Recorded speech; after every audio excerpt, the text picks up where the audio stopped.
Spectrum Networks is proud to present coverage of the 2018 FHSAA Football Championships. Tonight at Camping World Stadium in downtown Orlando, the 8A title up for grabs between the unbeaten Columbus Explorers from Miami-Dade County and the 10-4 Mandarin Mustangs from Jacksonville. Here's a look at the road to the title game for each of these teams. Mandarin not expected to be in this position. They knocked off higher-seeded teams Winter Park and then Wekiva before beating Riverview 45-31 last week. Columbus finding their own offensively in the playoffs, putting up 54 and 49 points the last 2 weeks, a resounding win over Deerfield Beach in the state semifinals a week ago. Good evening, everyone. Welcome to Orlando. Austin Lyon, Bill Daniels, so excited you've joined us for this 8A championship game. Whichever team emerges victorious tonight is going to be a first-time champion. Columbus has been here before. They were a team a lot of people thought would be in this position. Mandarin is a huge surprise. I'm telling you what, you watch them. Both these teams are going to feature offense, but Mandarin, they are special. They can attack in so many different ways. They want to throw the ball to set up the run tonight behind their talented quarterback, Carson Beck. Beck is an Alabama commit, without question the top attraction in this game. He has been putting up monster numbers in the postseason, almost 500 yards last week. He's a gunslinger, a two-sport baseball, football player. He has an incredible arm strength, one of the best quarterbacks that we've had the privilege to call in our few years together. He can slip the ball to an incredible quartet of receivers through the tightest of windows. And for Columbus, junior running back Henry Parrish has been equally as good as Beck in the postseason. 11 TDs in the last 4 games. Talk to people in South Florida and they can describe him with one word: explosive. He is capable of running away from even the fastest of defenses in South Florida. Everybody down there is aware of him. The rest of the state's going to get to see him. He has an afterburner. If his big offensive line can get him to the second level, we are going to see an open field runner that is just going to create all kinds of problems for that stingy Mustang defense. And it's because of Beck and Parrish that a lot of people expect a shootout tonight. Bobby Ramsey, 39 years old, native of San Antonio, Texas. 9 seasons as the head coach at Yulee. Coach Derrick Henry before taking the job at Mandarin. The Mustangs were 2-8 last year. Now they find themselves in their first ever championship game in Class 8A. Chris Merritt coached at Eastern Illinois, also overseas for several years. He has had a great run of success at Columbus, been on the job almost 2 decades. Brought his team here to Camping World Stadium for the championship game in 2014. They came up just short against Apopka, and tonight they are looking to take gold back to Miami-Dade County.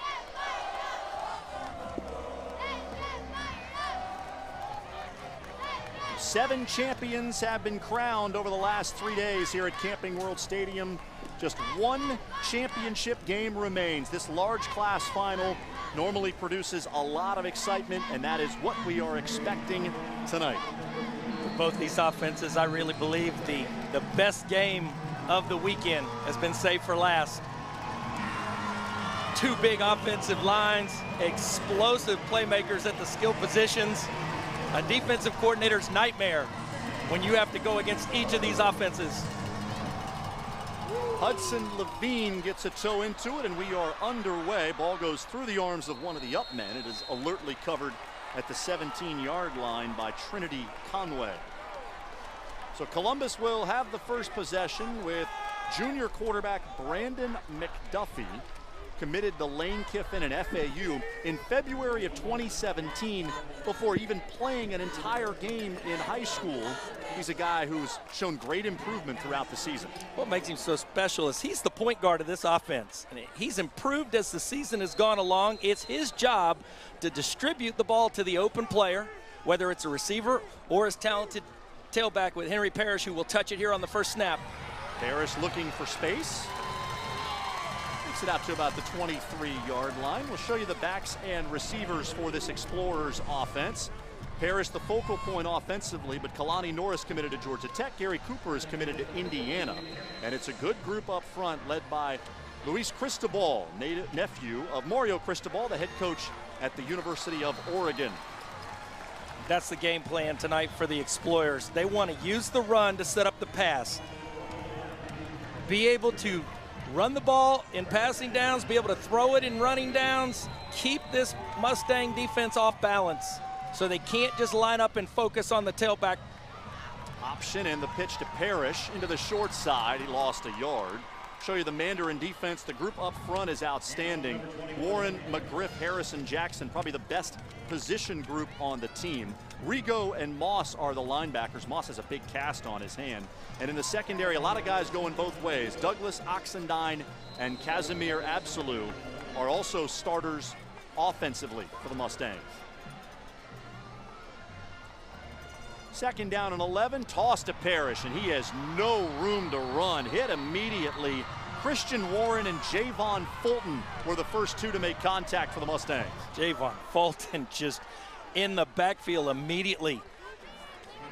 They love to dial up blitzes with their second level players. Watch 6 and white coming from the top of the screen. In the backfield, both. Got Christian Warren coming off the left side, Fulton coming off the right side. This is not where Columbus wants to be in third and obvious passing.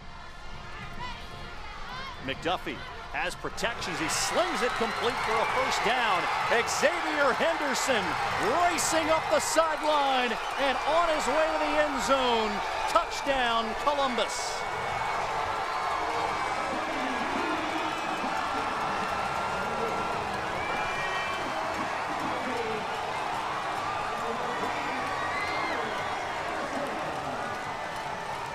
State track champion as a freshman, the junior. This is why. Watch him. Once he catches it, just able to turn up and go. Mandarin loves to play quarters coverage. They were sitting in the zone. They just ran a little curl arrow concept into the boundary. Easy throw for Brandon McDuffie. He puts it right on his talented receiver's hands, and at that point, it's over. You cannot make a mistake. Kaz Absolu, late with his steps, did not react up in time on the catch, and as a result, loses containment to the sideline. And already, not 2 minutes into this game, we have a touchdown that will not be the last either. Henderson, the younger brother of Gators defensive back C.J. Henderson. Henderson on the 2014 state runner-up team.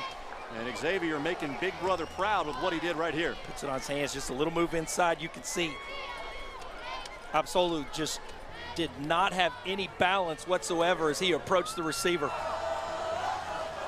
Did not get out of his back pedal very well at all. They sucked the apex backer to the flat.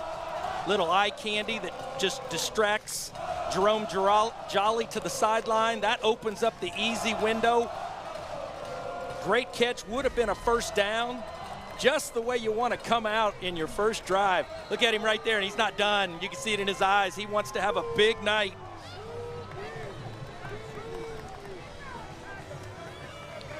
Henderson was here for that championship game in 2014. Watched as the Explorers came up 7 points short against Apopka, 30-23. Was determined to have a different outcome, and doing his part here in the first couple of minutes.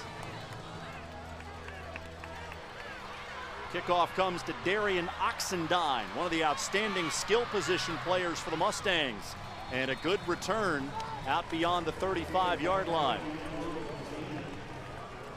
So Mandarin gets its first possession with Alabama commit Carson Beck, rated as the 10th best junior pro-style quarterback in the country.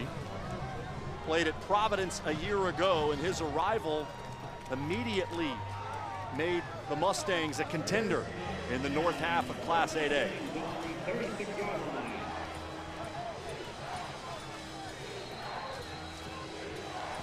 We saw Columbus go without a huddle. Mandarin and put it in light speed offensively. Terrell Jennings. It's planted by Jeremy Passmore, the defensive tackle, an Indiana commit, as we show you the backs and receivers. Douglas, 12 receiving touchdowns, 10 for Chris Mitchell. Offensive line, a group that has improved as the years went along. Merrill Shimko and Zach Mills, the leaders of that group. Zach Mills will play in the state all-star game. Douglas makes the catch, but gets wrapped up immediately by Elias Morales. Columbus defense, pretty stout up front. Passmore and Perez both playing a college football. Elijah Roberts was a Miami commit. Two backers, Morris and Griffin. Morales with a pick 6 last week. And in the secondary, Norris, Henderson, both offensive starters. Brandon Coleman, another player who flipped from offense to defense in the offseason. Columbus jumps off sides on a hard count, which is going to set up a 3rd and 1. They had 6 snugged up into the line of scrimmage. 1 to come, and Beck just changed the snap cadence. Actually set up a 1st down at the call. Austin, watch Mandarin's pace. As the playoffs have progressed, they've gotten faster and faster every single week in their play calling and the time it takes from one snap to the next. Little check with me from the sideline. Columbus playing a 3-5-3. A run with Jennings. Patiently waited for the blocking to develop on the right side, and he surges into Columbus territory. You called it patiently. Watch this. Early in the season, he wanted to bounce everything. Look at him just stay behind his guard. Actually, it was Parker Merrill, the center, pulling out in front, just waiting patiently, getting in his back pocket, picks up 6 yards. Beck, quick delivery to the outside. It's Oxendine. They do that so well. Austin, on the majority of the plays that they call, it's a run and play, and Beck has the option to pass. This is inside zone. He has a little quick out concept on the sideline, and the way they do it, the X receiver, you see 3 right there, is blocking. Ball's out fast, and they will literally block that play. Last week was a huge touchdown. They get that corner blocked, he's off to the races with the speed that the Mustangs have outside. This group of receivers is outstanding. Pick your poison. You try to gang up on 1 or 2 with safety help, the other 2 are going to gut you in your secondary. Continue to feed Jennings. Weaving his way through the front 7 of the Columbus defense. He's inside the 30 for a 9-yard run. Another power play, 61 right around, picks up the backer. And that's the thing so impressive. I was able to watch Mandarin at Showalter Field across town against Winter Park a couple weeks ago, and Jennings just runs straight. Watch this. He will not be brought down. Early in the season, he was looking to run away from linebackers. As the season has progressed, he's looking to run through linebackers. Ankle injury limited Jennings in the early part of the season. Bobby Ramsey thrilled with the way he's been running it in the playoffs. Has almost as many yards in the postseason as he did in the entire regular season. Beck on a sprint out, on target, but Absolute couldn't hold it near the 10. Randy Puig and Kalani Norris in coverage for Columbus. Watch this from behind. Watch, spin it. Look how quickly this thing gets out there on a line, right on his hands. Put it to where only his receiver could catch it. Sets up a 2nd and 10 from the left hash. Kalani Norris was limping at the end of that play, and he was not able to get back in the formation. So Columbus training staff will come out and take a look at the senior wide receiver and defensive back.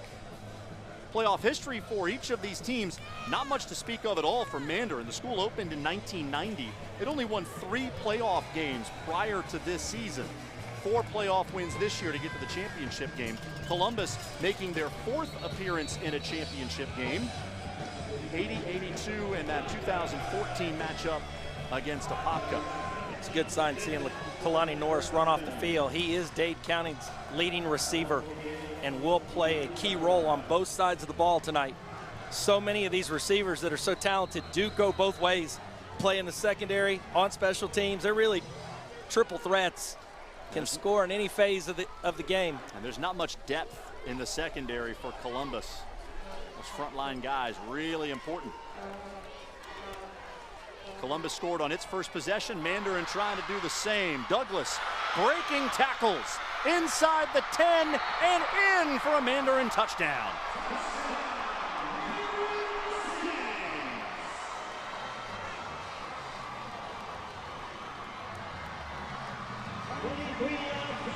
A 23-yard catch and run by Demario Douglas. Look at the linebacker have to step up on the run. That's a safety coming from 12 yards deep trying to tackle Douglas. Cannot happen.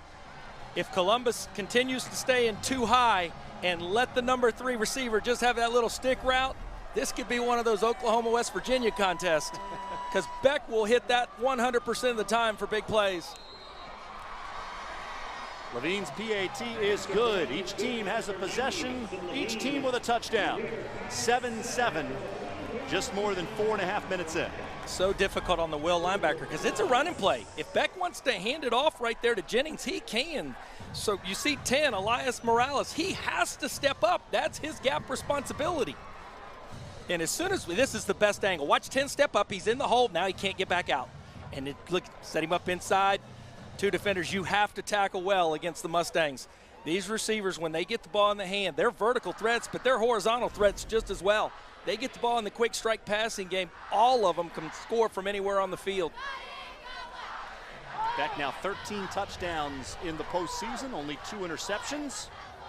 Yeah, Douglas did most of the work there, and Bobby Ramsey raved about Demario Douglas, that he is the best player in North Florida, good enough to play in the ACC or SEC, just not getting noticed because he's only 5'8".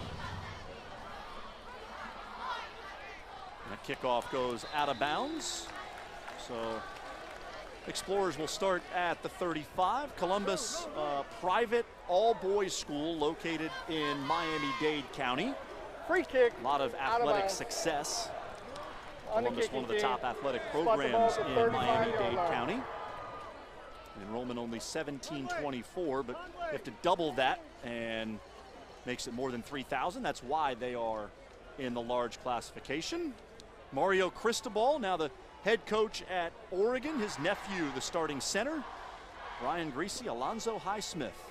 3 pretty darn good football players among the notable alums. Yes, sir, and they are so well respected as a school down there. It doesn't matter if it's athletics, academics. They have what they call the brotherhood that everybody belongs to.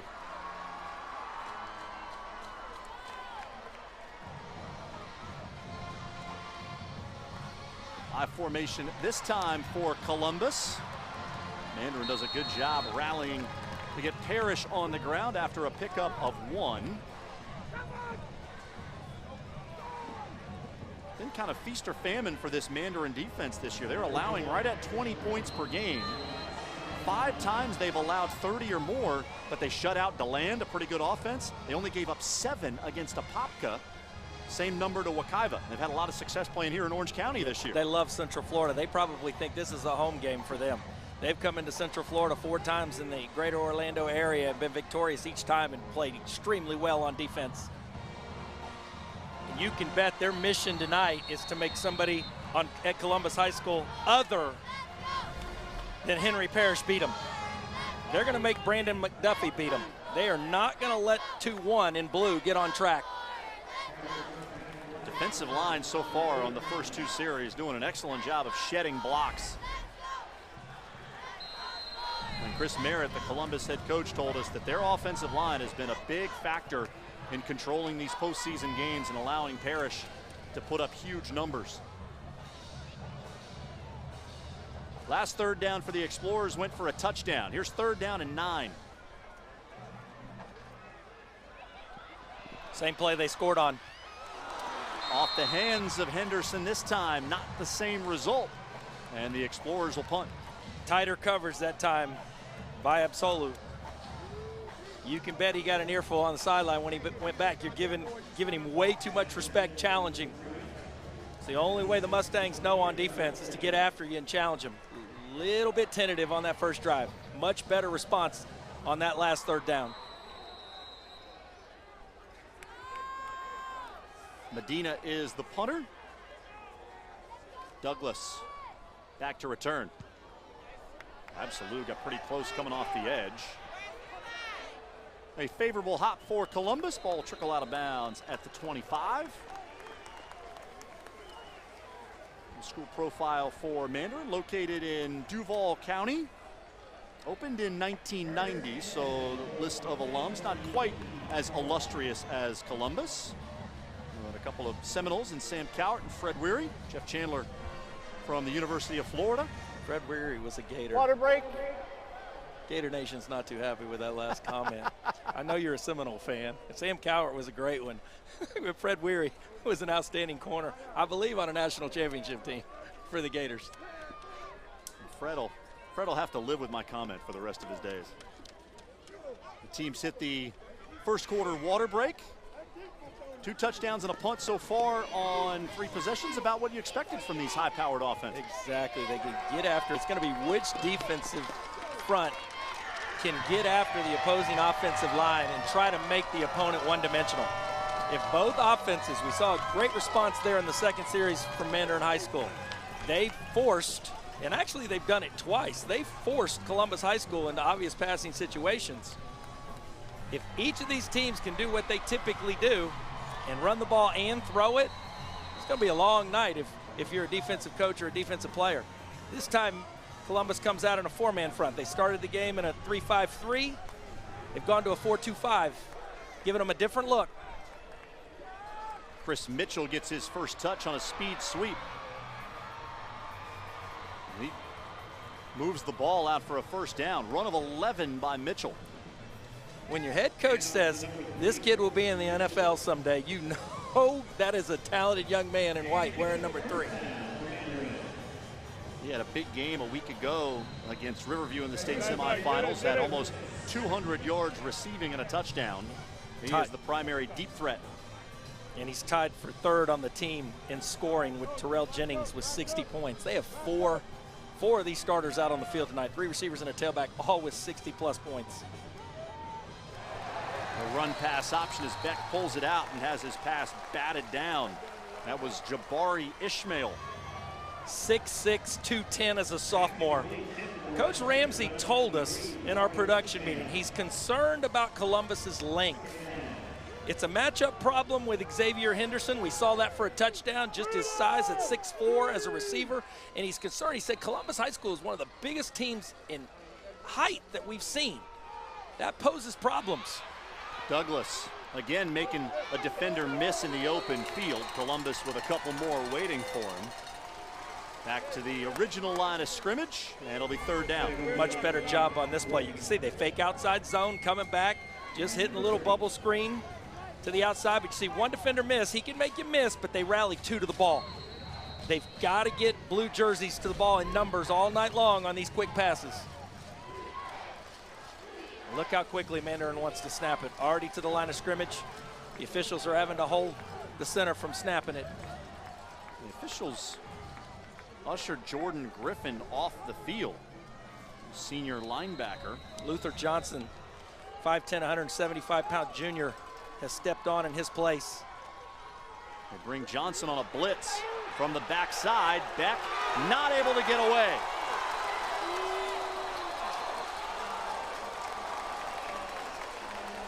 And Beck did not have a chance, not only because of the pass rush, but he had nobody open. The Explorers threw a blanket over the receivers. His initial read is covered. That's why he picks it down, and he's got pressure outside from Morales.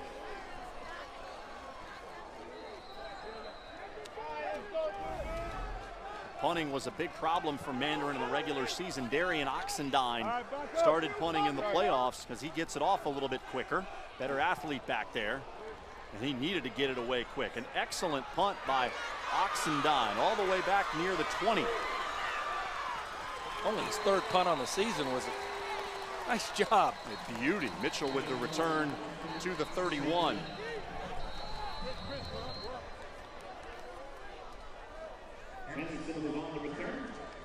Each team's had it twice. Each team scored a touchdown. Now's the point in the game where both teams settle in. Coordinators on both sides of the field are starting to get an idea how the opponent wants to attack them. Which staff is going to make the best adjustment at this point going forward? Columbus has scored 38 or more in all 4 of their playoff wins. Been at their best in the postseason for Coach Chris Merritt. They've averaged 45.75 points a game in the playoffs. Henry Parrish Jr. Going to return, blocked in the back, 10-yard penalty, 1st down. Henry Parrish Jr. alone has 800 yards on the ground in the playoffs. Parrish picked up an offer from Miami a couple of weeks ago. Chris Merritt told us he thinks those big ACC, SEC type schools are going to start to offer Parrish as we get into next spring. But having a hard time finding any room against this athletic Mandarin front seven.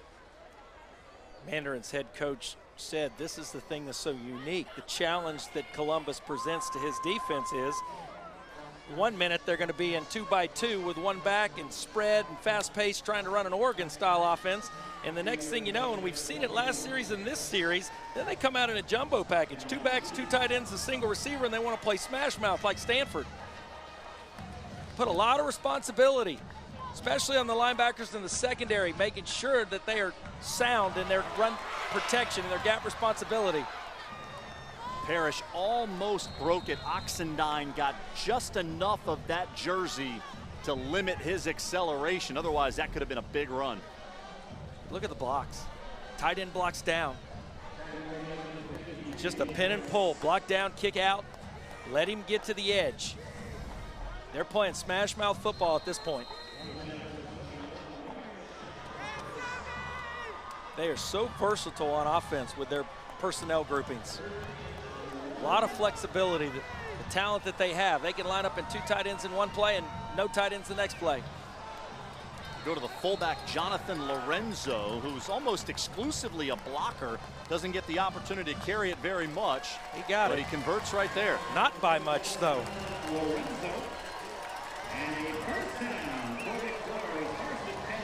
Nigel McGriff, 50. Nick Harris, 52. And White, they can clog up the middle. Both of them excel at 2-gapping, being able to play gaps on each side of them in their alignment.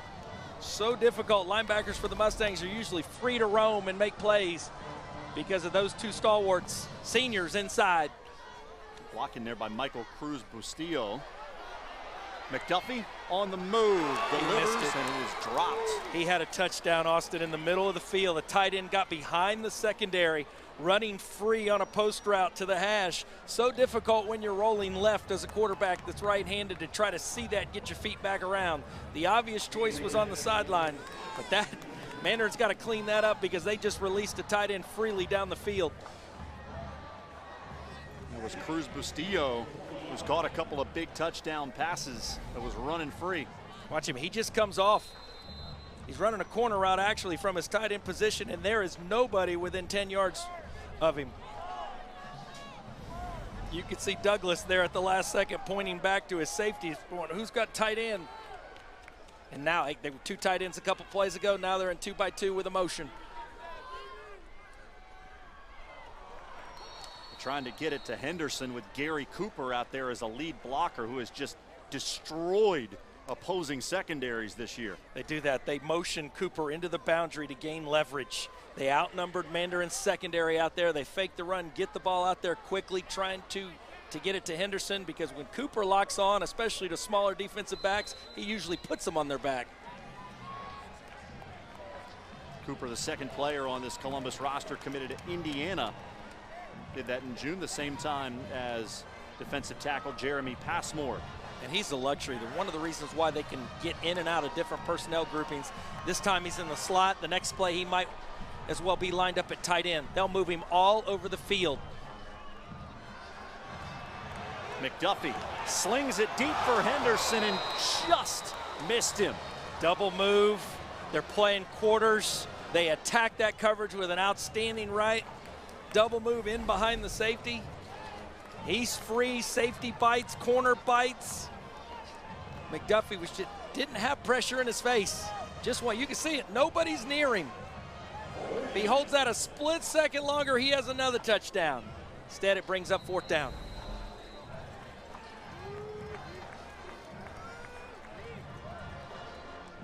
So a second punt for Columbus in this opening quarter.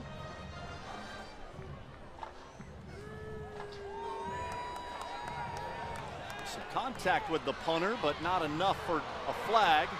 Douglas, good return up near midfield.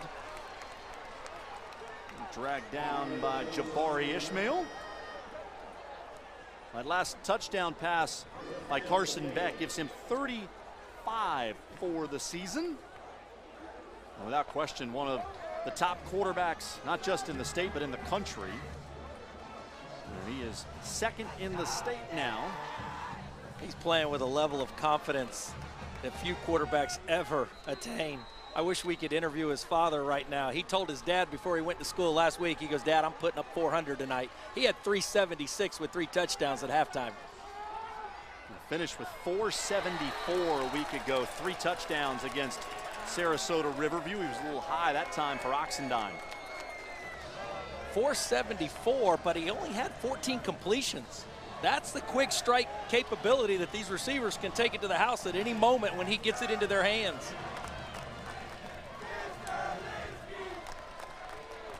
He was good in the regular season, threw for almost 228 yards per game, but he's elevated his play in the postseason, up near 300. He was injured early in the season. They started out 2-3, had a loss against Lee that was an outstanding team that made it deep run into the playoffs. He didn't even play that night. Looked like the same route as Oxendine was able to haul it in. See, he's got his eyes out there on a secondary key. They're trying to stretch the Explorer defense, make them defend the field both vertically and horizontally. Final half minute of the first quarter, 3rd down and 5 for the Mustangs.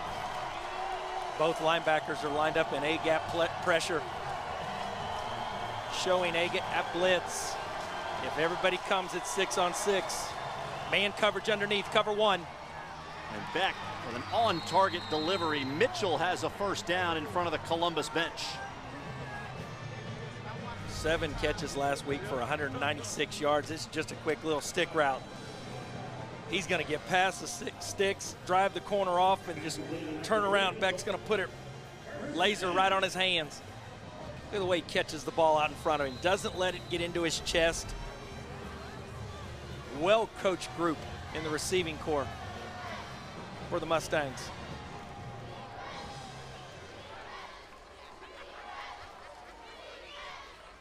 This time, though, Austin, look what you got a defensive back in there. They come double slants. Columbus changed the secondary. Oxendine, still 1 second left in this opening quarter. Determined not to give him that little quick 5-yard route with the number 3 receiver that scored on the first drive. That time they put somebody over the top. So what is Mandarin's answer? We'll drive him out of there with an inside slant and come back in where he left with the number 2 receiver on slant. Little Seattle concept, I like to call it.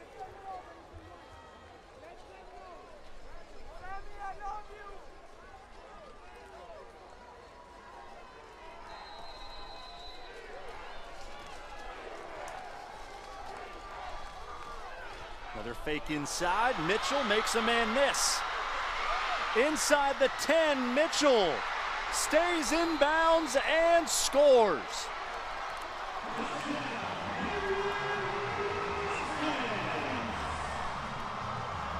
Sixth postseason touchdown for Chris Mitchell. It's not even a good route, Austin. He's running a slant.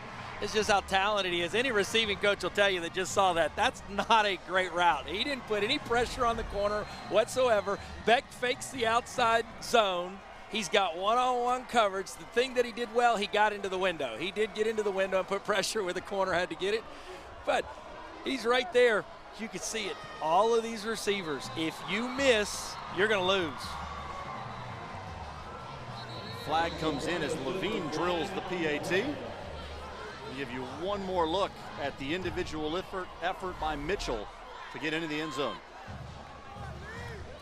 He was described to us as a raw receiver, and that was the route. Not a crisp route, but you put it in his hands and look what he can do after that. Extremely difficult to bring down in the secondary.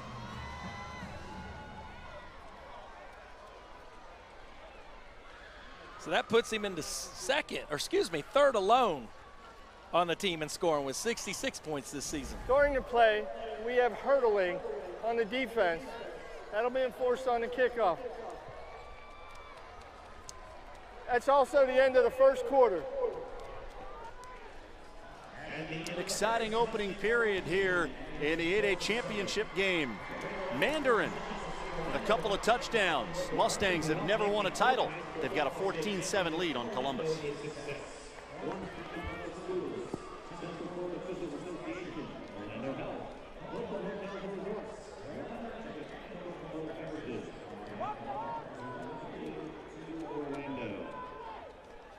Gatorade for athletes who move the game forward. We're creating the fuel to do the same. Innovating beyond hydration to create the future of sports fuel. Fueling today, fueling the future.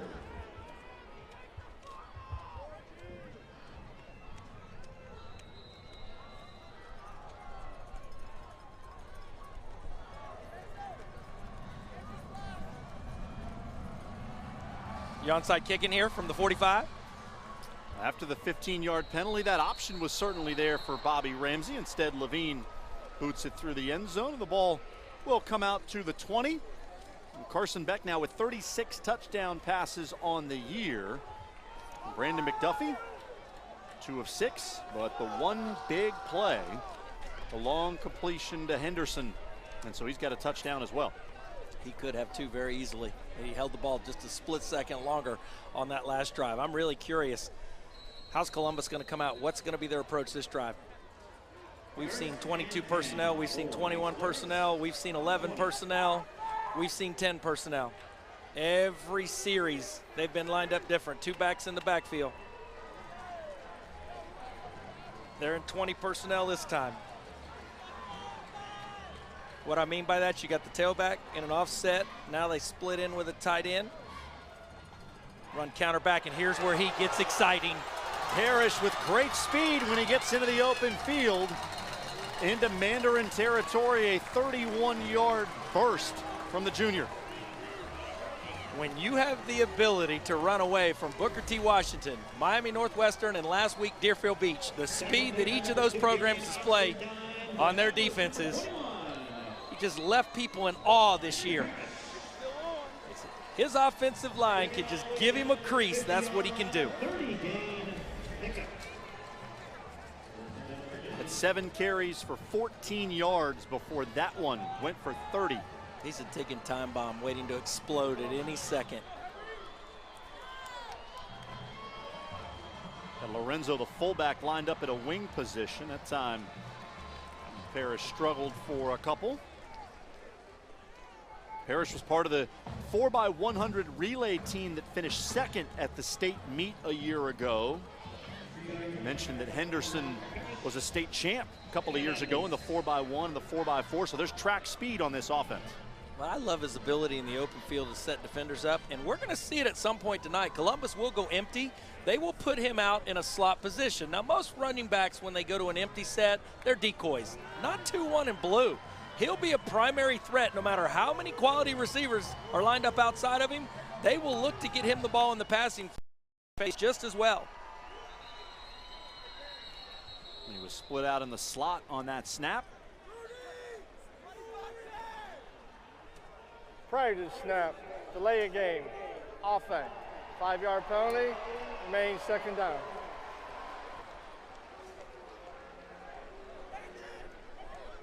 This is the 3rd game I've called this weekend, and I've seen quarterbacks struggle with the play clock in every one of those games. We've seen probably more delay penalties here than you see in the regular season. But is it the quarterback?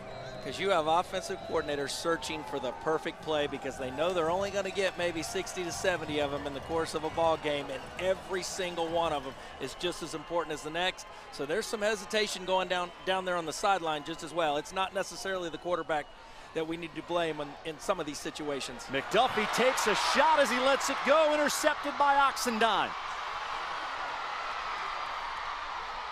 Returned up near midfield. 6th interception of the year for Darian Oxendine. I love watching him play. Last week, he had a pick on defense. Next drive, scored a touchdown, and on the immediate ensuing kickoff, made the tackle. He is a playmaker on the field. Doesn't want to come off the field. Look at that. He goes up and against an extremely tall receiver in Gary Cooper at 6'2". Just out jumps him, goes after the ball, and then when he gets it into his hands, that's, hey, I'm on offense now. Let's go. Oxendine didn't play much defense early in the season. He's being recruited primarily as an offensive player. But again, the idea to get your best athletes out there in the secondary has been a big part of this Mandarin defense, and as you might expect, they've got a turnover chain. They come out immediately, go right back to the same play they just scored on. Fake the outside zone, throw the slant. Columbus jumped up into press coverage on the single receiver, took the slant away, Beck did the smart thing. You can never go wrong on these RPOs by handing it off. Mandarin defense with the first takeaway of the game, trying to extend a 7-point lead. They're looking for matchups. Toby Bullitt, offensive coordinator in his first year, has done an incredible job. We have not seen them go to their shift package yet. Nice catch by Douglas. Columbus players trying to hold him up and strip that football away as Douglas gets more yards after contact. Catch and run down inside the 35. Watch Beck's eyes. As soon as he receives the snap, he's looking at one defender, and that's his give key. This is just option football. This is triple option football. He sees it. Instead of giving it to the dive, he's got the slant in behind it. That's his pitch man.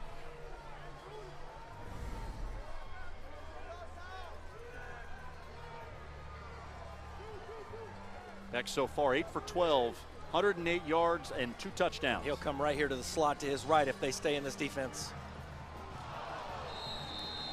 Roughing the quarterback. Going to be called on Dylan Perez. Gets so frustrating as a defensive lineman because Beck gets the ball out of his hands so quickly you can't get to him. Even if you break the initial line of scrimmage and you think you have him, ball's out.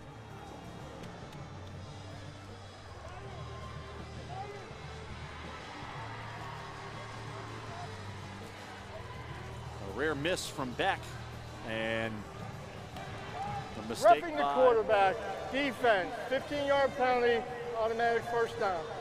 Mistake by Perez costs the Explorers 15. Don't see that often from Perez. Committed to Army. He was the scholar athlete for this Columbus team. That moves the ball down inside the 20. 4-2 box. This looks like this is run all the way based on how Columbus is playing in the secondary. Look for the give. Comes out with the bubble. Absolute. Cut down immediately. Excellent play in the open field. That was Ken Moore Jr., the sophomore backup corner. Playing a switch concept. As soon as he sees the number 2 receiver come bubble, it's his responsibility to release number 1 to the safety and react up to it. Reading number 2 receivers and releasing. Just a zone, it's a basketball coverage is all it really is. Somebody comes into your zone, you attach. Can't play it any better than that, young man. Ken Moore Jr., only a sophomore. Back to Jennings. Ishmael, the first player there for Columbus. Got an Explorer down, and you already indicated they don't have much depth on this defense. And that is Ishmael. He's got an impressive list of offers. Miami, Penn State, South Carolina. Chris Merritt out to check on his defensive end. What a job he's done in his tenure at Columbus High School. 18th year, 14 district championships, 2nd appearance in the state title game. Just recently voted earlier this year into the school's Athletic Hall of Fame. So well respected by everyone down in South Florida.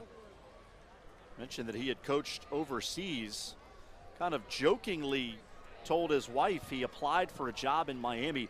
Bob Greasy was among 10 people that conducted the interview when Merritt applied. Greasy said the other 9 people in the room didn't say a word. Greasy asked all the questions. Not a bad guy to yield to, given his football experience. It's a model of consistency is what that graphic represents. Every year in the postseason, 16 consecutive seasons for Columbus and Coach Chris Merritt. 16 of the 18 years he's been on the job. Beck slings it complete. Good tackle made right after the catch. That was Brandon Coleman who made the stop. He has number 1, Demario Douglas, running a corner route that just leaves Rudy Puig. Would have been a touchdown. He elects to come on the 5-yard dig. They're running 2 5-yard digs. Little Colt concept.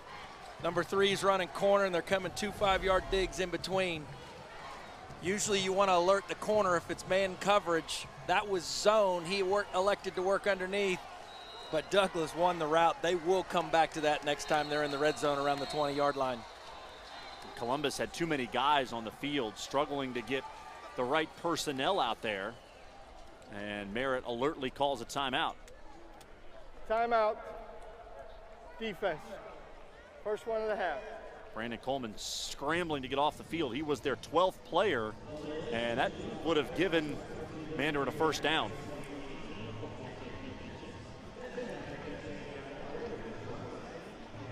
Mandarin playing in their first ever championship game, had never been beyond the region finals prior to this year. A fairly new school, opened in 1990. Region champs in 2011, made it back the following year in 2012, where they did ultimately lose, but since then, not much success. Whichever team emerges victorious tonight going to win a championship for the first time ever. Always exciting to see schools and programs celebrate their first ever title. This will be interesting. They did miss 2 extra points last week. One on a missed attempt and the other on a bad snap. Points at a premium. Levine's been good, contest. 6 of 8 on field goals. Drives that one through and went down after the kick. So the 28-yard field goal good for Hudson Levine. And Mandarin stretches the advantage to 10, 17-7 here in the second.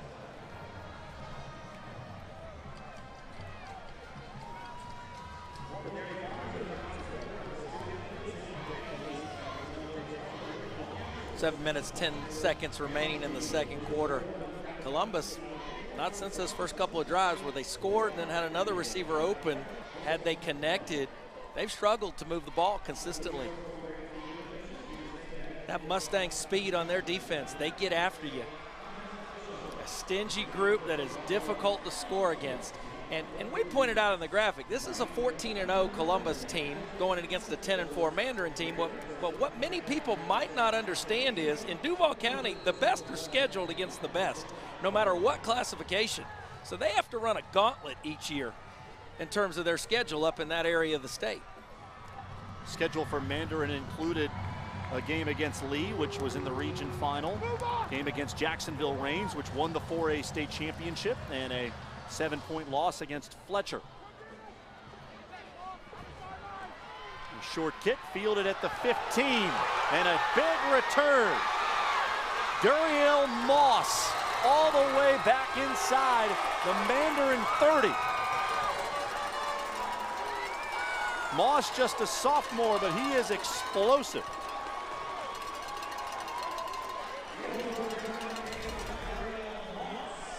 We find the block of James Gonzalez Pola, 54 in blue at midfield on this return.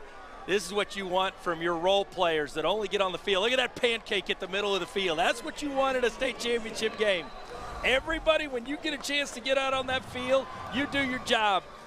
All of those young men on that kick return team were doing it on that last play. They've elected to go back to big personnel and come right at you with isolation.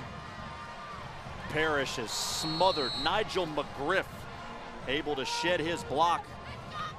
Most improved player on this Mandarin team. Last year he had 15 tackles. This year, 113 coming into the game tonight. Coach Ramsey refers to him as the beast in the middle, and he can control any line of scrimmage, and we just witnessed it. Shed the block, past the fullback, and just stood him up in the backfield for not even a 1-yard gain.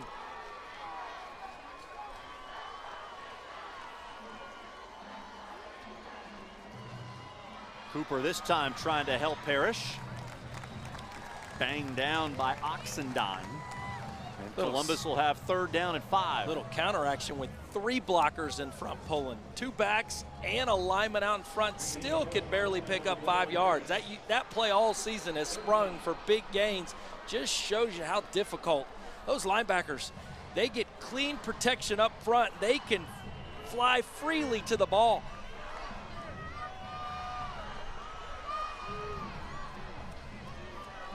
Got to make a play if you're a Columbus offensive player at this moment. McDuffie, nice sliding catch made by Norris. Numbers are down this season. He was the leading receiver in Dade County, but numbers not as much this year because he's had to play a bigger role on defense. They've got a number of players that are required to go both ways this season. He gets it off, gives his receiver a chance to make a play, and not a way to get your arms under it and keep it off the turf. Mandarin could ask for a replay. It's going to be play stands as called. Norris committed to Georgia Tech in October. 3-star recruit. Wonder how Norris feels about the fact that they might throw it a little bit more in Atlanta than they've thrown it in the past now that Paul Johnson is retired. Jeff Collins taking that job. Some great success at Temple. And Norris at the top of that list of seniors. So got Passmore and Cooper, as we mentioned, going to Indiana. Well, if your head coach is from Bloomington and is a Hoosier himself, I think there's a little connection there for Mr. Passmore and Mr. Cooper. Yeah, I asked Merritt. He said he was excited to watch those guys go play for his alma mater. Cristobal and Perez, the other players that new quarterback are locked in. New quarterback in. Look for a run. This is Morales, linebacker. Excuse me. An unsuccessful play for Armando Parra. He is the backup quarterback. Now, they have packages designed for him. And Chris Merritt told us he expected Parra to play. He's in there for one snap, and here comes McDuffie.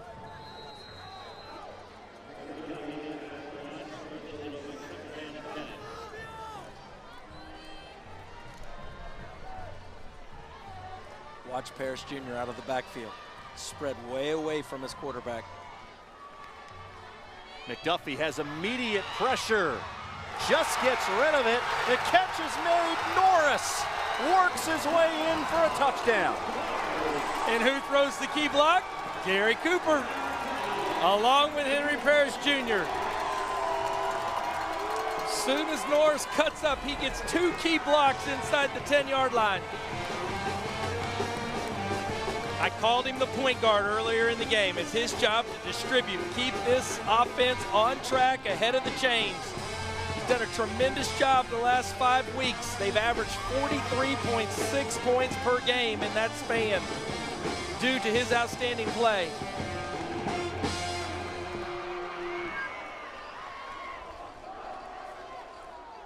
A big kick return put the Columbus offense in great position. And credit McDuffie under immense pressure. Put it in a spot where Norris could catch it. And the future Yellow Jacket did the rest. That was the answer the Explorers needed on that drive. Short field, they're trying to get Parrish out of the backfield. He actually stumbled. Run a return route is all Norris did. It's his job to go in and clear space, suck the linebacker so they can get Parrish outside on the little wheel. Because Parrish fell down, at that point when it turns into man coverage, all Norris wants to do is to return away from the linebacker coverage. He frees himself up, tight ropes up the sideline. Back to a 3-point ball game. Each quarterback has thrown for 2 touchdowns. McDuffie just 4 completions. Also has the interception, back 10 of 14. Think of some of his throws, though, that he's made tonight in key situations. The first touchdown was on 3rd down. That touchdown, when he came back on the field after they tried the Wildcat on 1st down, they're down in the red zone with 2nd and 10. He escapes the rush with his feet, makes a play with his arm.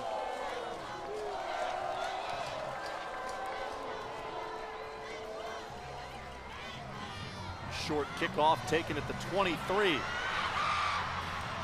Another good return. It's Javon Fulton. Coach Ramsey told us any other school in the state, he'd be a starting receiver. But because he knew he wasn't going to be targeted that much, he bought into the coaching staff what they were preaching, said, look, we can put you on defense and you will be a central figure in our secondary. Started at receiver last year, but had a need on defense. Fulton has willingly accepted that role. That's how you go from 2-8 to the state championship game. This is a group that's played together a long time, some key transfers that have come in. It takes unselfish young men who are willing to change positions for the betterment of the program. back to the 3-5-3 that they started with, and then they switch into a 4-man front. Beck, well protected, ball deflected up in the air and caught by Mitchell. In the opening, I said tight windows. That was an example. 2 defenders draped on Mitchell. Actually had an underneath receiver that was wide open and elected to take the deeper dig route down the field, coming across. Put that with such arm strength on the shoulder, it actually bounced off the shoulder pad. He can zip it in there. 19-yard connection from Beck to Mitchell.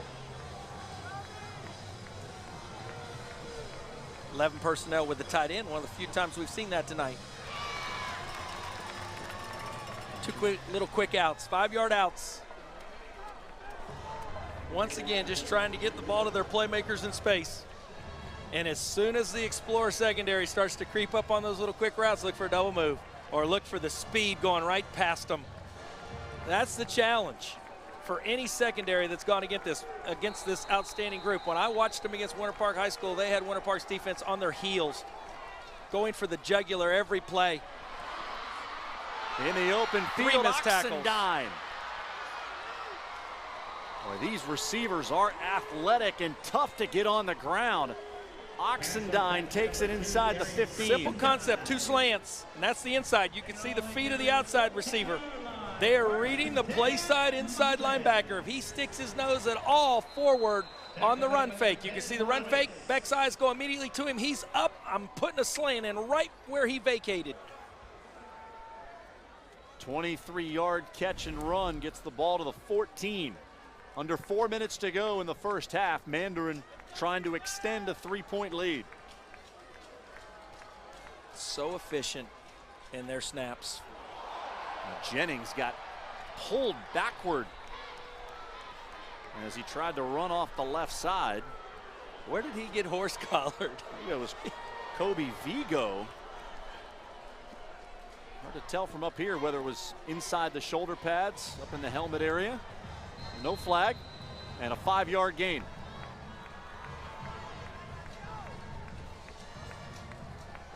Chess game down here inside the 10. Columbus showing blitz. Beck just turns around to his offensive coordinator and says, what are we calling, coach? What are we scoring with? Both backers up there ready to pressure. Quick throw to the outside. Mitchell is close to a first down. He's going to be maybe a half-yard or so short. For most corners, that plays pick 6. That ball went whizzing out there on a quick little route. Corner could not react. Ball's on the receiver's hands as the receiver turns around, setting up 3rd and very short. Beck comes under center.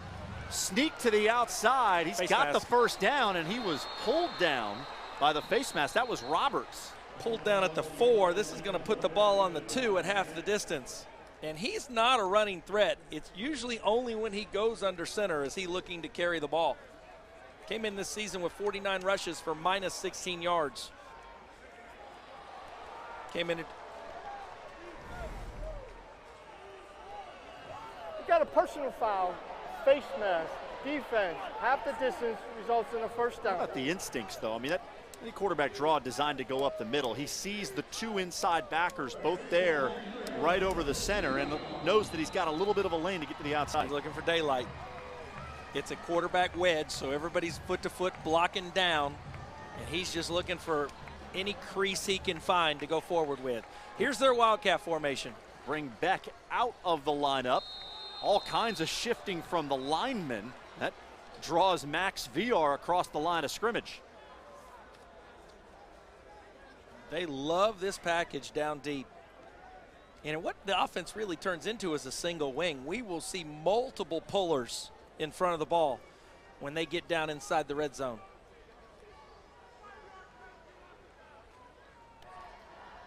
Prior to the snap, false start, offense.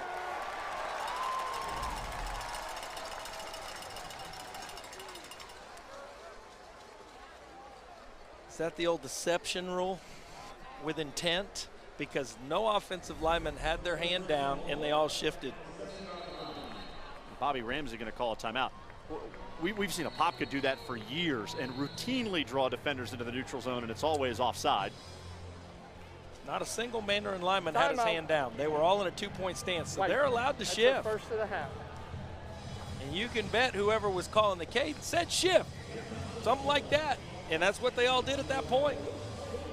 So they'll talk about the play calls here in the final 2:44 as the ball moves back to the 7. You referenced that this is a lot like the modern triple option. Doesn't look like watching Army or Navy play football. It's a lot different, but essentially the same principles. They're putting what they're doing. When you run triple option, you are not blocking everybody. You're putting one defender in a bind and attacking, and whatever he does, he's going to be wrong. This is the modern day option.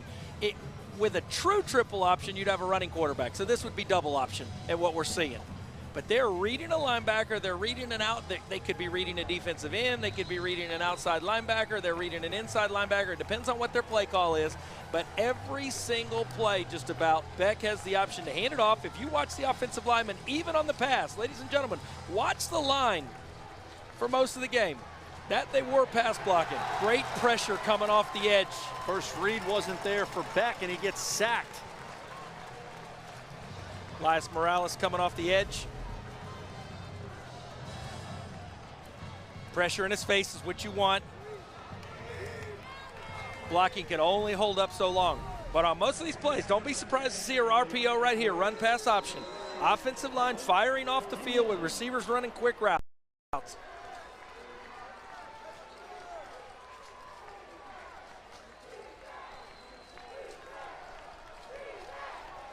Really, the only way you can get away with it is to line up and go man coverage, which Columbus is doing. They're meeting them at the line of scrimmage. So now it becomes who's Jimmy's better and who's Joe.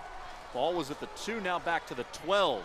Beck on target. Douglas with his second touchdown catch of the night. They have a special connection, those two. You can see he's looking for him immediately. Wins the little, that wasn't a slant, that was more of a skinny post, inside release and go. Douglas's 14th touchdown now on the season. Leads the team in scoring with 98 points. Also came into tonight's contest leading the team in all-purpose yards. And I can tell you what, Chris Mitchell's on the sideline now, right now going, Carson, I was wide open on the fade in the back corner. He was 3 yards behind the corner up top. I thought they were going to the single receiver side, and that's where my eyes were. Mitchell's going, give me some love. Would have been an easier throw. Just watch it. Special bond between these two. Little confusion on the inside route by his cousin, Darian Oxendine. I don't know what Darian's running. Oxendine and Douglas are cousins. Both played previously at Menendez. Douglas is in his second year at Mandarin. Oxendine transferred in the offseason. Those two have added a whole new dynamic to this Mandarin offense, along with Carson Beck at quarterback.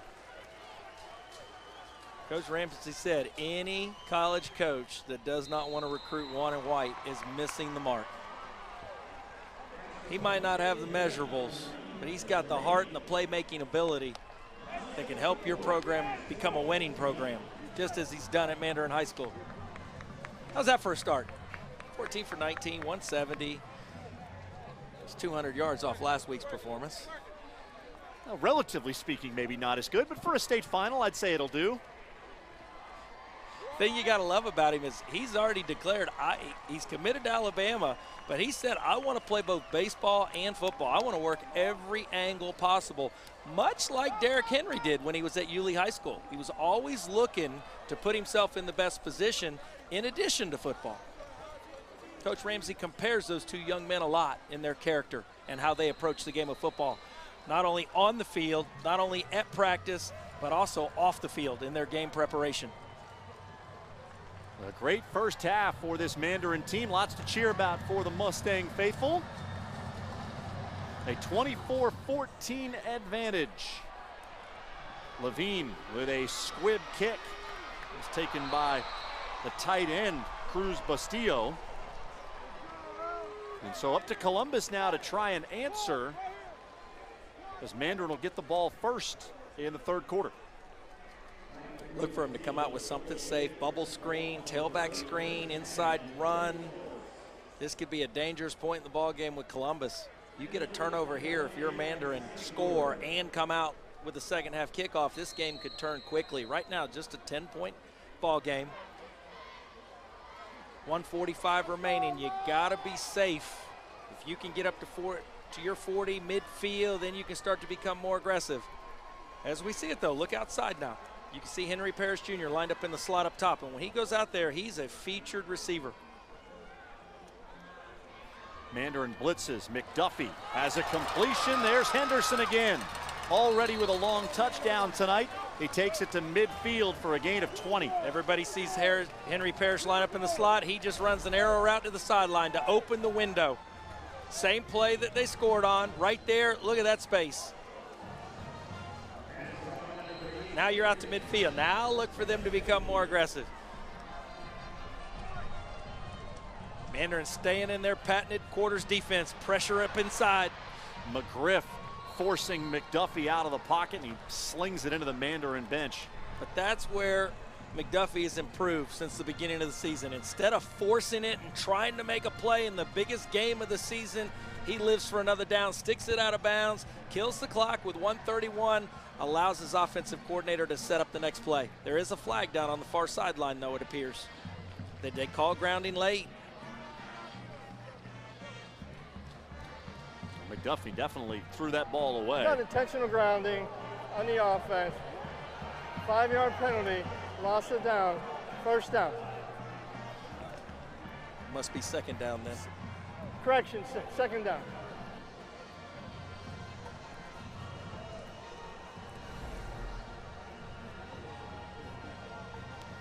Nigel McGriff, once again, came in with only 3.5 sacks, but 11 hurries.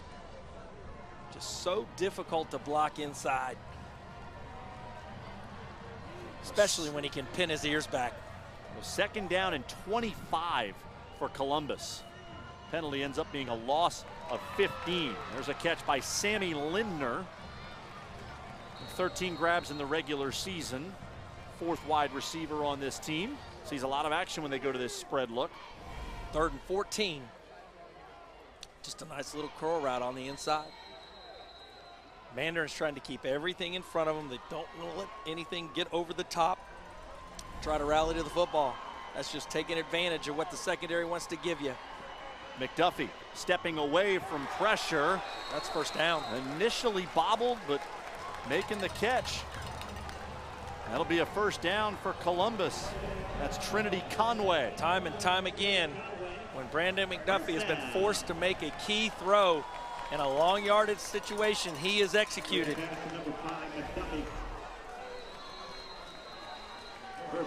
Columbus now 4 for 6 on 3rd down. 2 timeouts remaining, 47 seconds with the clock ticking. 42 is the edge of the range for Nicholas Mazza. Here's Cooper. Normally a blocker on these kinds of runs, but he can run with it as well.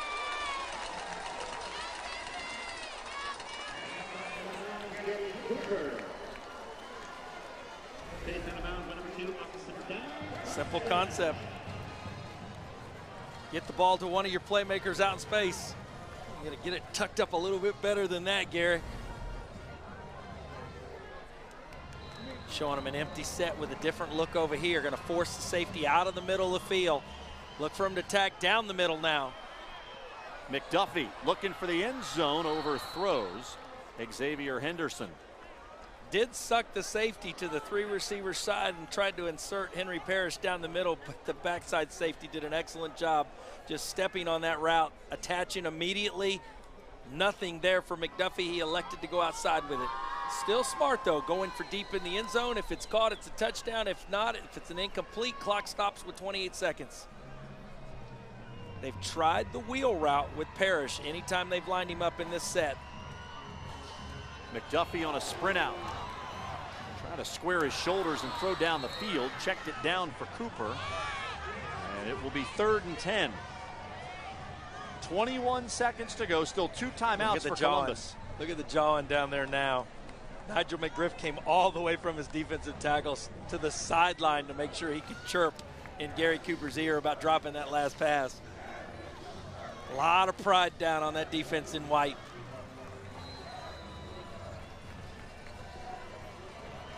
Seen a lot of curl routes in the first half in this situation. Just taking advantage of opening windows. They'll open the windows with the inside receivers and come back in with the outside receivers. Timeout.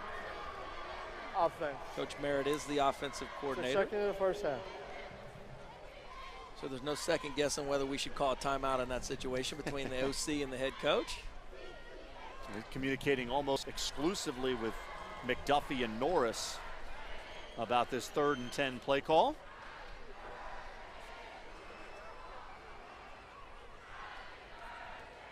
McDuffie's been good on 3rd down tonight. He has the 1 interception, but solid numbers for both quarterbacks.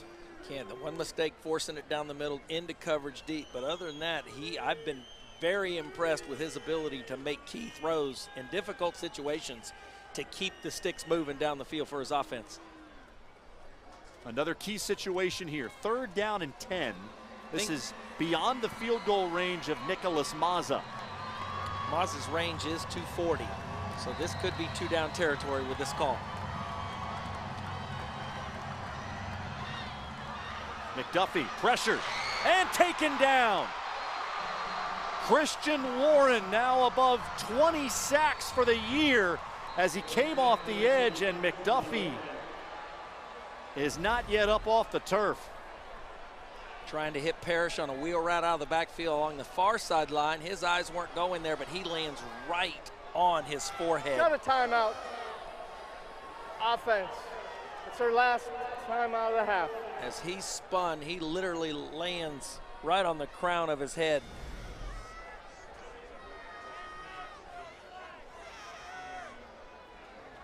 And McDuffie immediately reacted to the way his head hit the turf. He is now to his feet and walking to the Columbus bench. So Armando Parra will come on with 10 seconds to go, and the Explorers facing 4th down and 15. Whatever their Hail Mary package is, we're going to see it right here. Big Ben, all receivers going deep. Look for him to target Gary Cooper at 6'2", Xavier Henderson at 6'4". Cooper's in the slot to us. Henderson's got one-on-one up top. Parra only threw 11 passes in the regular season. Can he get one away here? Yes, he can. Throws it into the end zone. Henderson back there, and it's intercepted. Douglas. How about this first half for Demario Douglas? Couple of touchdowns and an interception with 3 seconds to go.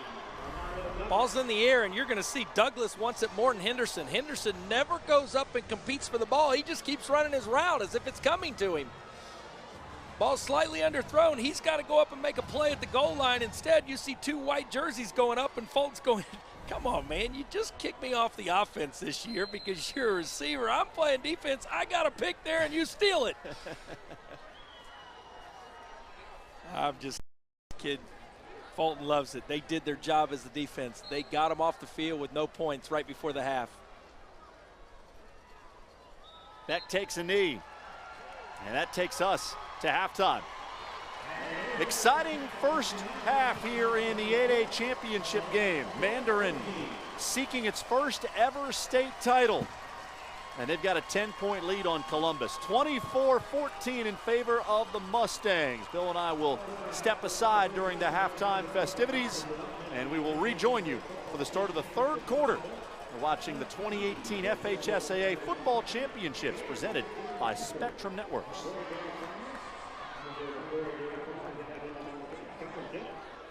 Mainline events, if it's a photo company.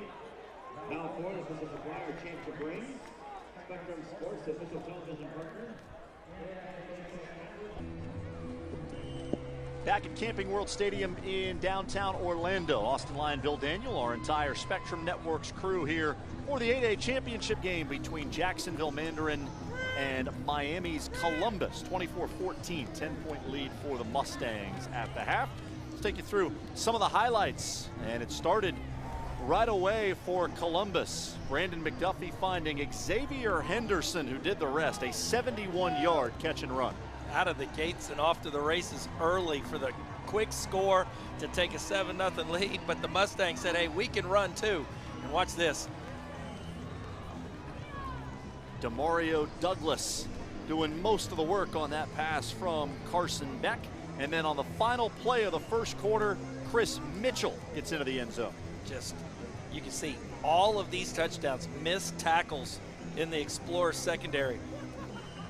Hudson Levine added a 27-yard field goal, so it was 17-7 with 7 minutes to go. And then on third down, Kalani Norris hauling this in from Brandon McDuffie. A couple of nice downfield blocks. That made it 17-14, but Mandarin came right back down the field. They kept answering. Anytime that Columbus wanted to get back into the game, Carson Beck took them straight down the field to put another score on the board. Total yards nearly even. Columbus with 2 turnovers. One of those interception thrown at the end of the first half. So essentially 1 turnover in the run of play. Mandarin was able to capitalize with a field goal. But at this point, the Explorers have to find some answers for this high-powered Mustangs offense. They have to create some turnovers themselves. They've got to make a big play in their secondary, get a short field for their offense. They're down 10 right now. They have not shown the ability, as few teams in the playoffs have shown the ability to be able to drive the ball the length of the field against Mandarin High School. Columbus 14-0 on the season. They did lose a game in the regular season, lost 35-0 to Carroll City, but Chiefs had to forfeit that game because they had ineligible players. So it goes as a forfeit win for Columbus. So 14-0, Mandarin 10-4. They have been impressive in the postseason, going on the road to beat the likes of Winter Park and Wakaiva, top 2 seeds in 8A Region 1. Individual stats, Beck 14 of 19, $170 and 3 touchdowns for the Alabama commit. Demario Douglas, 2 touchdowns. He also has an interception. Brandon McDuffie took a big shot at the end of the first half. His helmet went straight into the turf. So we're unsure at this point whether or not Columbus is going to have him for the remainder of this game. That's the key to me in the second half, but I will tell you, he was down while we were going in and showing some of the highlights during that period in the broadcast. I was looking, he was standing on the H in the middle of the end zone, and he was airing it out about 40 yards down the field. So it looks like he is going to return, and that is critical if the Explorers hope to get back into this ball game. He came in talking a lot about Henry Parrish for Columbus. Has not done a lot on the ground. Mandarin has done a pretty good job of bottling him up. Just able to 51 cut loose yards. One time for 31 yards of those 51. So Mandarin's done exactly what their game plan was coming into the night's contest. The onus will be on the Columbus defense as Mandarin gets the second half kickoff. Demario Douglas from just outside the goal line. How's that for a jump cut for another 8 yards? Fender thinks he's going to light him up coming down the field. One little cut straight up the hash. Field position is so important. Watch this little move right here. Sets him up, sees him coming in. Oh, get outside. Leaves him grabbing for air. Coach Bobby Ramsey adamant that Douglas is the best player in the North Florida area. He says he has the 2 best players. His cousin Darian Oxendine is number 2. He said he'll put those 2 up against anybody, anywhere in the northern part of the state. And there is Oxendine. Not much space on the short side of the field. Jordan Griffin helps carry him out of bounds after a pickup of 2. Quick little swing pass into the sideline for 2, but that play could go for 20 or 60 or 80 at any moment. Safe pass that can be an explosive play.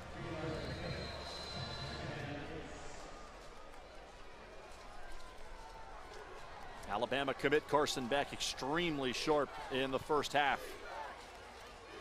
in this fast break offense. There's Oxendine again. That's a block in the back. And a flag comes in. That was Mitchell trying to help spring Oxendine. And this will be A penalty that's going to move the ball back inside the 20. Columbus's response is they're playing straight cover one. Man, we're going to meet you. We're not going to give you the short throws. We're going to dare you to try to go by us. You could tell because when they came in motion, corner up top was trailing. And as soon as they saw the bubble action, couldn't tell who the Columbus defender was, but as soon as he sees Beck's shoulders go horizontally. The offense, 10-yard penalty, replay, second down. He explodes, forcing the block in his back. Left of your screen, number, already beat the block of Mitchell.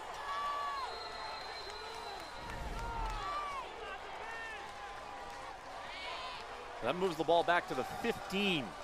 Mandarin has not been behind the chains often tonight. They haven't faced much adversity. They'll run it with Jennings. Dylan Perez got a hold of him. And a couple of Columbus defenders finished the play off. Coach Ramsey told us Dylan 6'2", 275. As soon as he locked on, Jennings wasn't going anywhere. Dad and brother, police officers. Young man's a Boy Scout, scholar athlete on the team. Loves to play football. An example for all the young players in the Explorer program about how to go about your business. Do things right in order to be successful. Third down and 19. Mandarin needs to take it to the 38.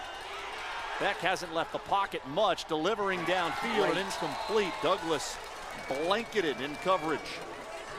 Great job, number 30. Now, who's wearing 30 this evening? That's an honor for Columbus High School. We don't know who the young man is, but he saw the corner route coming from an inside slot receiver and just undercut it, forcing a difficult throw. One of the first times tonight Columbus has been able to get the Mustang offense off the field in 3 and out. This is Darian Oxendine's, is only his 4th punt. 3 have worked out great this season, but you never know, and there it is. Thought behind having him punt was that he could get it away a lot quicker than their previous unit. They'd had some issues with snapping the ball over the punter's head, not getting it off in time, having punts blocked. Special teams a bugaboo in the early part of the year for Mandarin. And as a result of that kick, Columbus is going to start at the Mustangs 40. There's a lot of talented juniors on this Columbus roster. Obviously, Henderson is the headliner. 3-star recruit. Gators and Miami considered as the front runner for his services. And then you've got Elijah Roberts at defensive end. He was previously committed to Miami, now open with several high major offers. Explorers have been successful this year because of that offensive line. Can they open creases? Look at the explosion, though. There's Oxendine.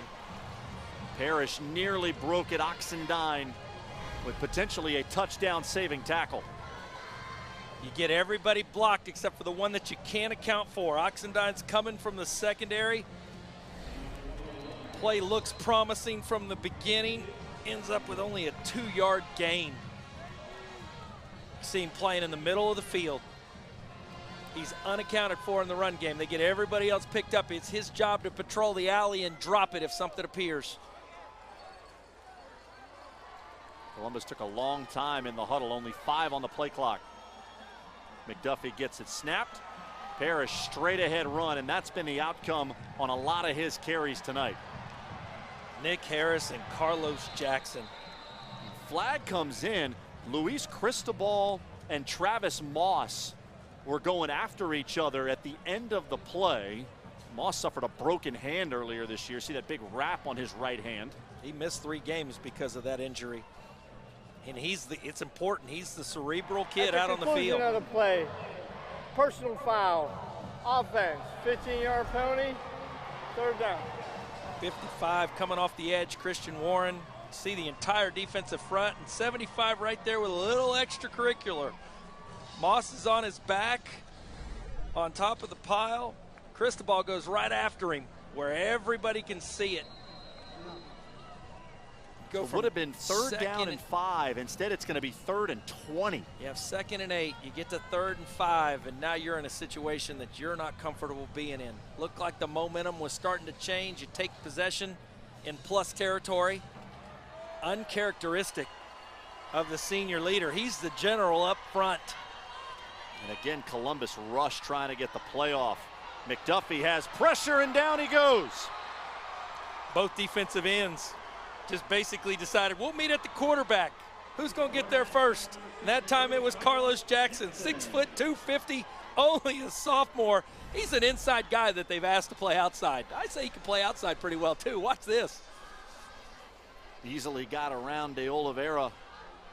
And he was thrust into a starting role because of an injury to Michael Shimko. Shimko was there about the first 7 or 8 games, but they lost him for the season. Carlos Jackson, as Bill mentioned, asked to move outside. His second sack of the year. A promising drive for Columbus. They get the personal foul penalty and a sack. And now Medina standing at his own 25 to kick this away. It'll be difficult to punt for a first down in this situation.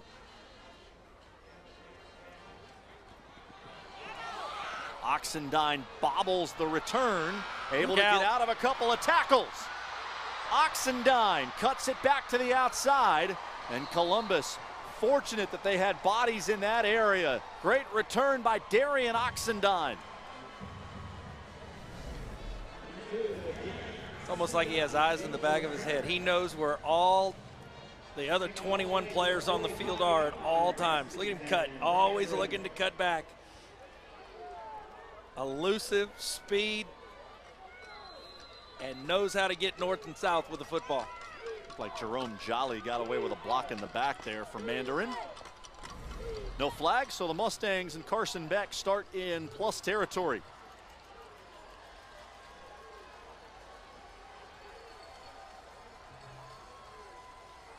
Beck already with 3 touchdown passes tonight. This drive starts with a Jennings run. Wrapped up, a flag comes in behind the play. That was Max VR, the junior defensive tackle that first got his hands on Jennings. Couldn't tell if it was a face mask. It was so far away. Looked like it'd be a holding on the left tackle, Brian Maxwell. Coach Ramsey was concerned. How would Maxwell play tonight? It's his job to make sure Carson Beck's blind side is protected. Coach Ramsey shared with us on the offense, 10-yard penalty, replay first down. That in Maxwell's senior season, he's had an entirely different level of focus that has helped this offensive line to improve weekly. Coach Ramsey said this offensive line is the hardest working group on his team. It felt really good about the right side of the line, but Garrett Tower and Maxwell have been the guys who have stepped up to solidify the group. Beck has 2 receivers running in the same area. Douglas couldn't bring it in. Run and wheel with Douglas. Do not know what Kaz Absolo's doing. Usually that should be a post route to clear the corner out of there to make the pass easier. Could not tell what the route combination was. It wasn't pretty. You shouldn't have 2 receivers that close to a wheel route up the sideline. Makes it easier for the defense to cover it. But as we've already seen, even when it doesn't look pretty as far as a route is concerned, it still can be effective. Beck has a touchdown pass tonight with 2 receivers running a route on top of one another.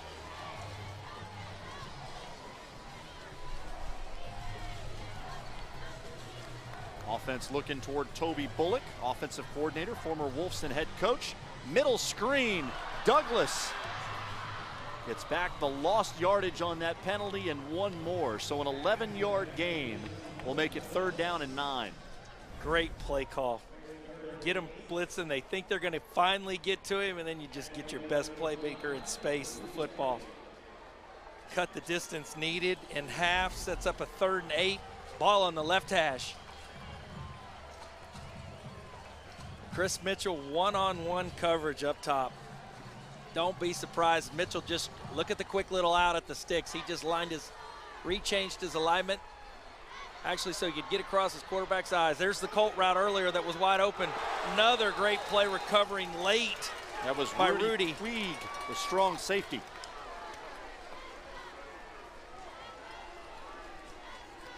One of the few times Beck was late with the football and not on target. A little bit too much air under this, trying to stick it over the defense. Receiver kind of cut the corner out there flat. kind of squeezed the field for him, didn't give him much to operate with. When you're deep and past the secondary like that, you want to stay vertical on that quarter route. You only want to cut it to the sideline when you got man coverage trailing you, or over the top of you, I should say. Oxendine on to punt, mishandles the snap, and he's going to get tackled back at the 45. And it's Puig who just had the deflection on third down. Listen to the crowd. Tackles Oxendine. Listen to the crowd. They knew who made the tackle. The Explorer faithful right here on the home sideline in unison screaming his last name. Took his eyes off of it. Those were the types of problems that Mandarin had on special teams that led to Oxendine being the guy who punted during the playoffs. The Mustang defense bailed him out on the last series when the Explorers took over in their territory. Can they do it again?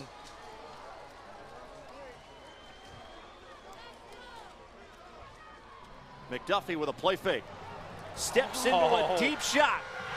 And it's caught for a touchdown. Henderson took it away from Douglas.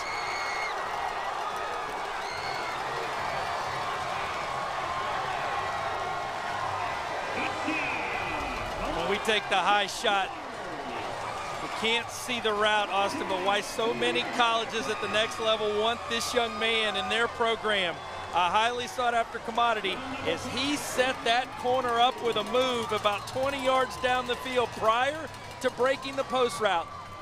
The corner up top thought he was going to go vertical up the sideline. Instead, he gave him a move, flipped his hips to the sideline, and then he just broke it back and then beat the safety when the ball arrived. Second touchdown tonight for Xavier Henderson. Nicholas Mazza tacks on the PAT. And it's a three-point game, 24-21. The Henderson catches have gone for big plays tonight. And how about this ball from McDuffie? Play action. Everybody, it's first down. Now look at the block up top by your outstanding running back, Henry Parrish. Gives up his body. That's one play that Demario Douglas was not able to make tonight. He misread it as well. You cannot let your ex-receiver up top beat the corner and the safety, but if you would have seen the route, I had eyes on it. As soon as I saw the play action fake in the backfield, my eyes went immediately up top, and it was a thing of beauty. That was a crisp route that got himself open, and Brandon McDuffie, we wondered if he would come back out. Well, the answer was yes for Columbus High School. He has given you everything he has tonight, and he is making plays. He's going, hey, Carson Beck's not the only quarterback out there on the field. I can make plays for my team too. And I love, hey, the only thing better, the pass, the only thing that wasn't, how about the play call? First down, you were just stuffed. Let's go deep. Let's give them something different. Only thing better than that play call was the actual play itself, the pass and the execution. Another short kickoff. It's Fulton from the 28. And Columbus concedes that return out beyond the 40-yard line. Pick your poison. Let Mandarin take over it at their 42 or kick it deep and risk having one taking the distance against you. 3 touchdowns tonight for Brandon McDuffie. He's been very accurate the last 5 games. Chris Merritt said he hasn't hesitated to look at his journey. Played at Westminster Christian in 2016.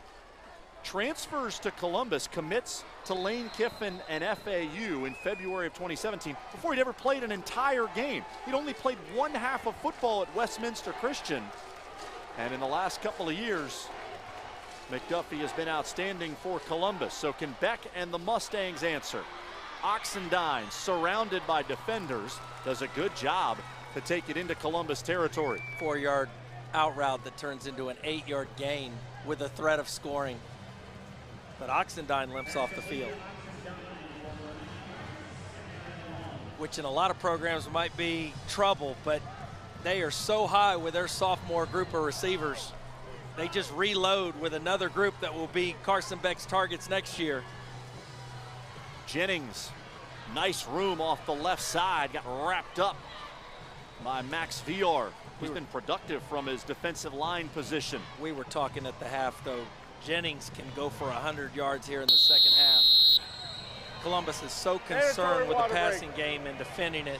There are opportunities in the run phase for Mandarin to strike for big plays.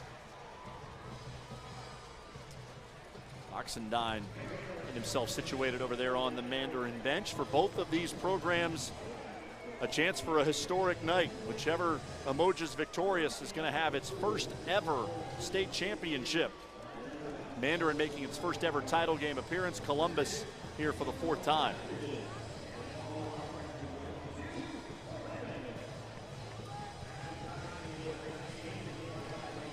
The officiating crew for this 8A final is from the West Coast Officials Association. So that's based in the Bay Area. And they have the first ever female official in an FHSAA championship game. Her name is Camille Nichols. She is the back judge on this crew. And she's been busy tonight with these quarterbacks taking a number of deep shots. There is Camille Nichols. Congratulations to her on a big night. Has her eyes focused on Absolute, blanketed by Brandon Coleman. Coleman kept working his near shoulder to the receiver. Didn't interfere with him, just kept rubbing him up the sideline. Stays in phase with him and makes a difficult pass for Beck to insert in there. Just what you want. He's got his head around, he's looking at the ball, and he's competing for the ball and actually got a hand on it at the 2-yard line. 2nd and 10 from the left hash. Mandarin loves to screen in situations like this. He'll show pass and hit Jennings in the flat, who can take it himself in the pass phase. Wheel route again, wide open. It's Douglas. Did he get the ball across the pylon? Yes, he did. Touchdown, his 3rd of the night. A lot easier to run that route when you don't have another receiver in front of you. That time the receiver ran the post to the middle, cleared the entire sideline for Douglas to find room to work. Beck on the rollout. Everybody runs to the flat as you can see it. They forget the number 2 receiver up the sideline. And once again, Carson Beck directs his offense down the field just when it looks like Columbus High School is going to jump back into this contest.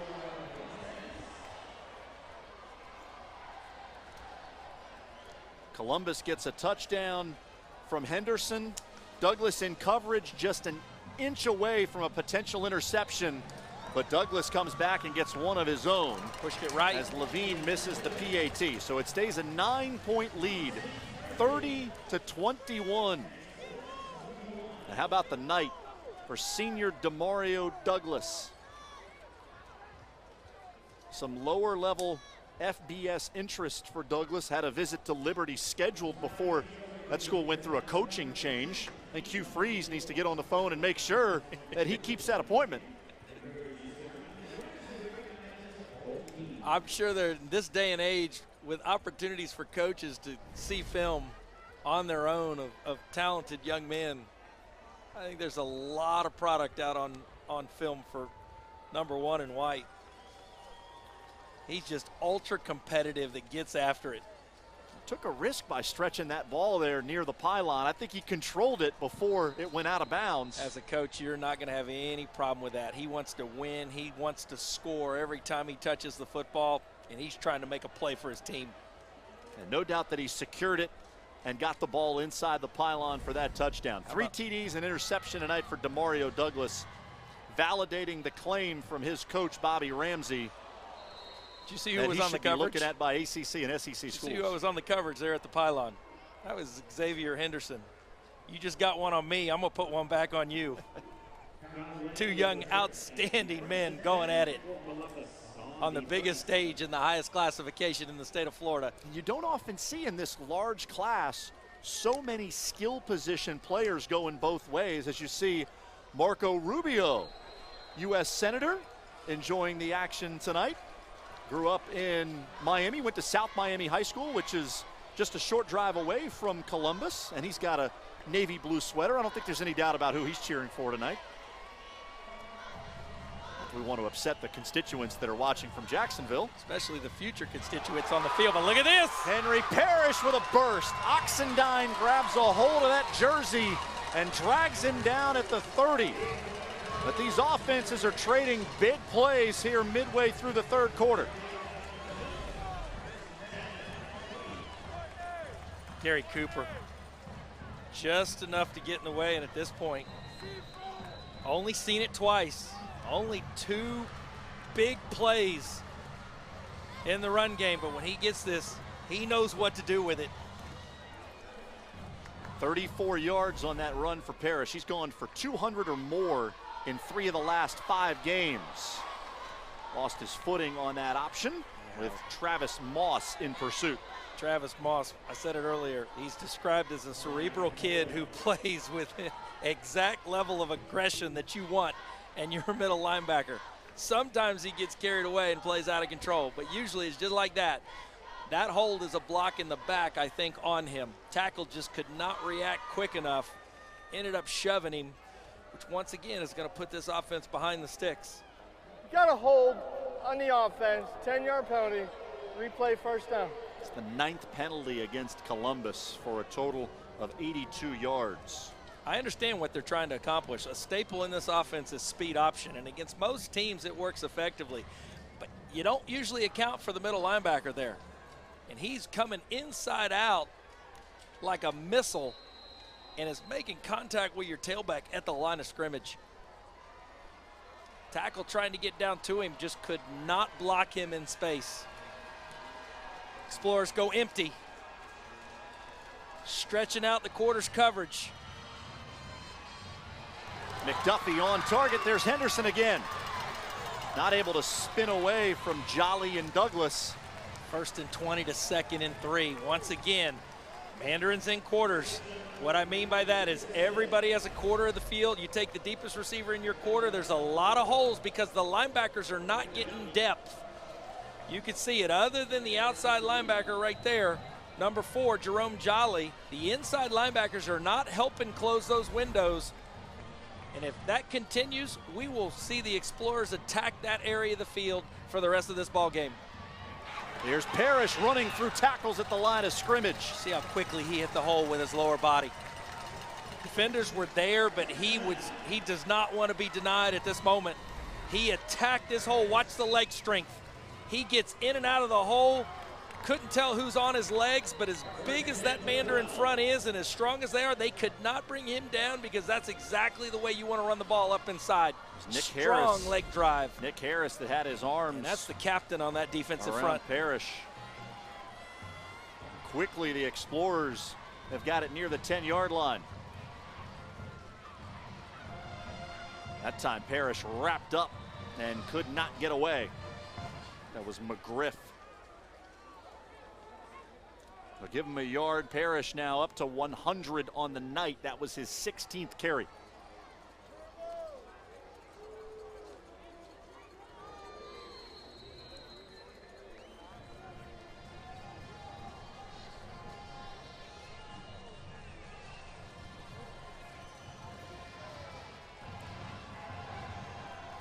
A lot of discussion. Still in 20 personnel. Gary Cooper's going to factor into this play. They're trying to get him lined up correctly. He's at the left wing, and they're running counter back inside behind him. Parrish works his way down close to the 5. Cooper is the wrapper on that play, but they're also bringing the fullback with it. So you got a fullback, a guard, and Cooper coming from his H-back position all in front of Parrish. Trying to outnumber the Mustang defensive front at the point of attack and create extra gaps for them to try to close.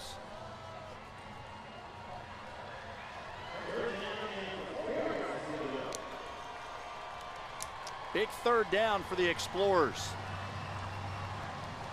Again, they were a little late breaking the huddle, and Henderson's going to have to flip sides of the field. They are not going to get this play off. This looks like, oh, that's go from 3rd and 4 from the 6-yard line to 3rd and 11. Offense, 5-yard penalty, 3rd down. Excuse me, 3rd and 9, backing it up, going from the 6 back to the 11. And I was just about to say before that last play call that this offense had a much better rhythm. I thought the calls were in earlier. They were out of the huddle. They were at the line of scrimmage. This had some bounce, and then that last one took a long time to get in and get organized.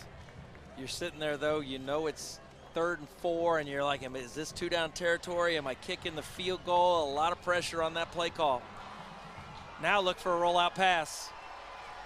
In this situation, we've seen McDuffie roll to his left several times this evening.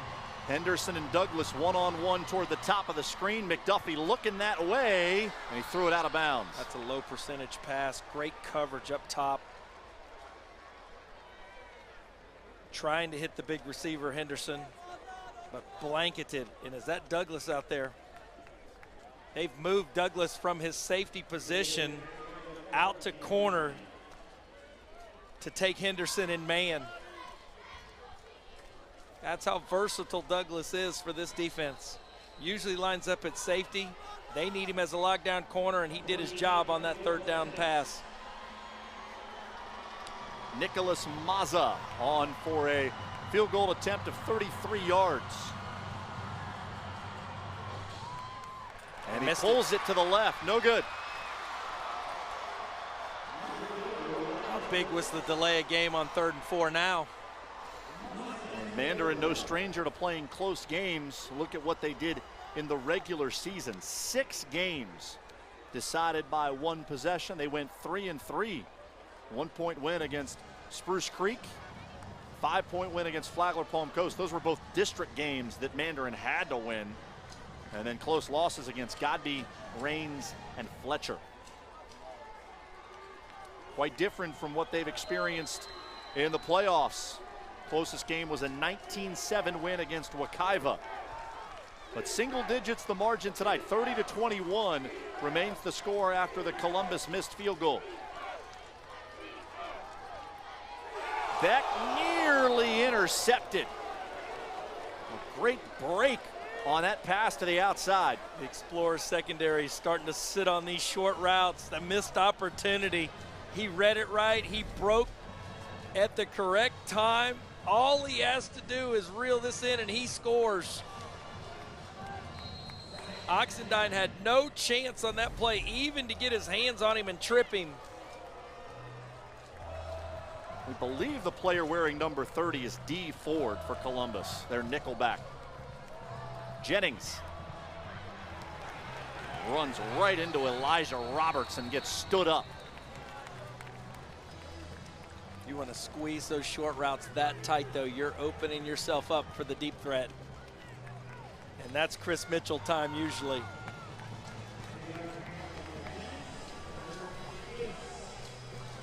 Important 3rd and 8 here with 1:40 remaining in the 3rd quarter. You want to force the punt. Mandarin has struggled punting the football here in this 3rd quarter. You want to keep them in their own end.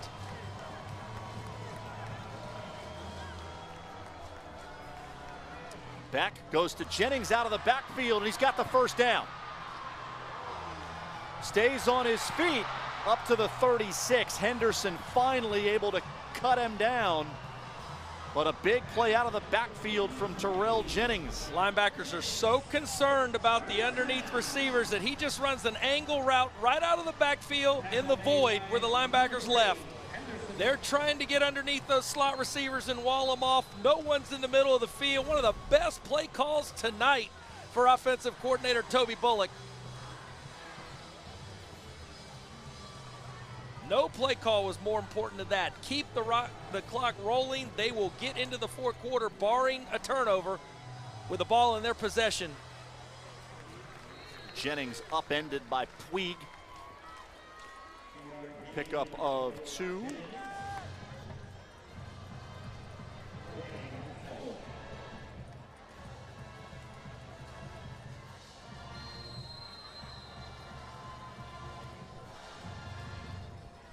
Mandarin has slowed their play calling pace down.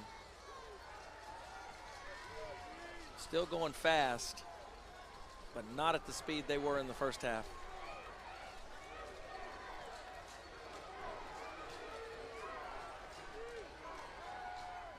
Back.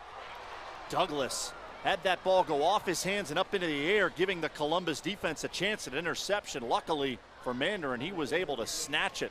A lot of commentators use the term ball skills loosely.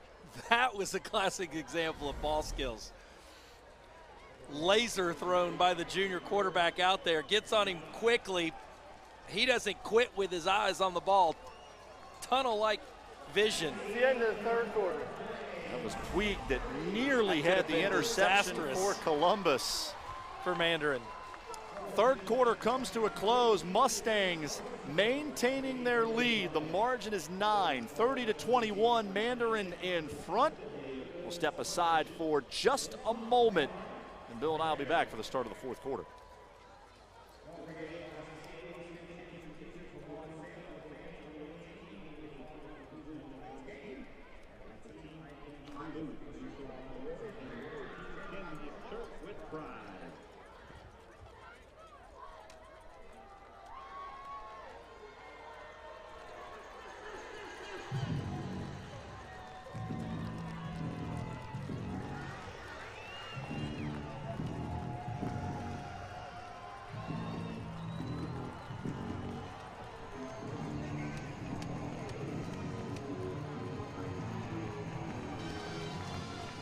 Start of the fourth quarter at Camping World Stadium in Orlando. And the first play for this Mandarin offense is going to be 3rd down and 5. Cover 1, press coverage on the outside receivers.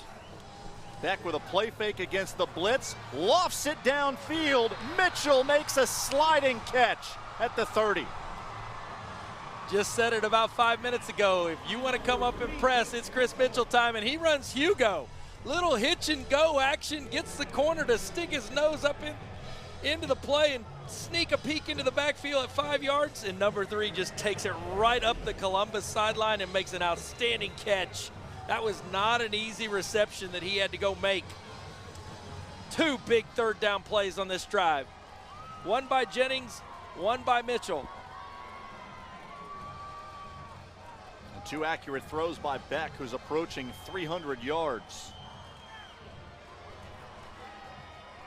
Jennings ran into a wall.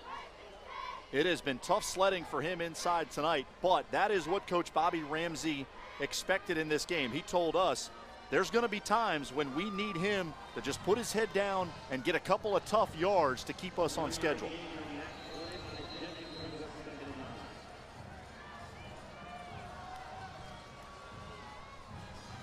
Jennings 12 carries for 47 yards, and Bill referenced that important catch on 3rd down. His only reception. My math serves me correctly. A 4-yard average, 3 plays, you get a 1st down. So Beck, what a catch by Douglas! Got his head around just in enough time to see the ball coming in from his quarterback, and it's a 4-touchdown night for Demario Douglas. Beck sets his feet. Look where he look at ball placement. That's unfair. That's just unfair. Kalani Norris has outstanding coverage. The ball zips past him, and you said it. Douglas sticks his head around just at the right moment, and the ball lands on his right shoulder pad on a line. Ladies and gentlemen, we're witnessing one of the best young quarterbacks that's come into Camping World Stadium in several years. A lot of Alabama fans have to be excited about what the future could hold with Carson Beck in Tuscaloosa.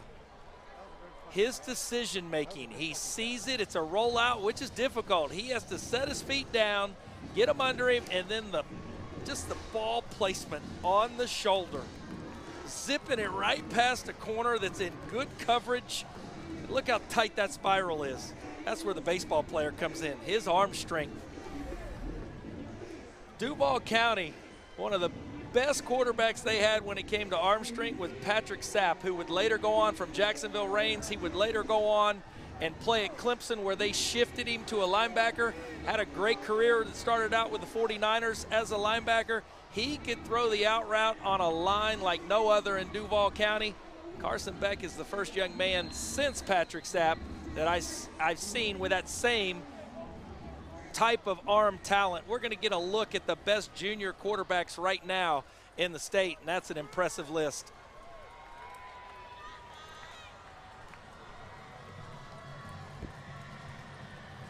Anthony Richardson from Gainesville Eastside committed to Florida. Gregory Spann, Garrett Green also on that list.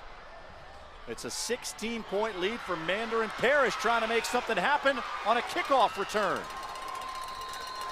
And Douglas on the tackle. You can imagine it's going to be one or two.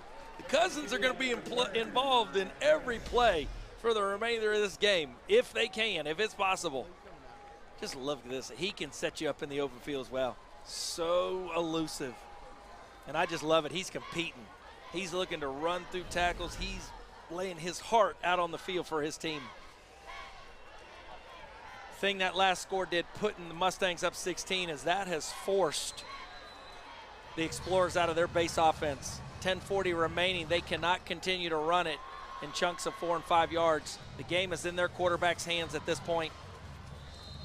Henderson and Douglas at the center of pretty much everything for these teams offensively tonight. Henderson has a couple of touchdown grabs. Douglas with 4 for his team, and often those two will find themselves matched up against each other. And when the Explorers in an empty formation just find 2-1 in blue, Henry Parrish, because wherever he is, that's the side of the field that Brandon McDuffie is looking for. It's going up top this time. So many people, everybody on that Mustang defense has been alerted to wherever he lines up. We have to ID him. He's going deep across the field this play. McDuffie not able to get away from Nigel McGriff. That's where they tried to go. Tried to bring Parrish back across the field, post to the other hash. You can see him crossing the screen. Shallow runners in underneath it. They wanted to go deep, but number 2, Darian Oxendine, the captain, shows up. Little jawing after the play going, I saw you. I'm running right with you. We are going to close you down for the remainder of this game. To the near side, a nice catch by Henderson. He continues to pile up Look big at the numbers. sportsmanship. Look at the sportsmanship catch between the two. Douglas is blanketed all over him. The young man picks him up. That last touchdown catch by Douglas gave him an FHSAA championships record. No player has ever caught 4 touchdown passes in a state final. Previous record was 3. Douglas the first with 4. 3rd down and 3 for Columbus. McDuffie's got room to run. Instead, he'll throw it up toward Norris. Did he catch it? Yes, he did. Touchdown Norris with Absolute draped all over it.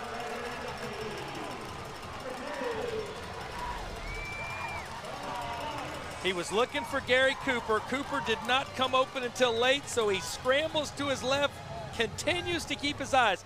I love that fact. So many young quarterbacks, when they're flushed out of the pocket, just want to tuck it and run. He's always scanning down the field, saw that his senior receiver, Kalani Norris, had slipped behind the secondary, and he put it right where he needed to along that sideline in between the pylons.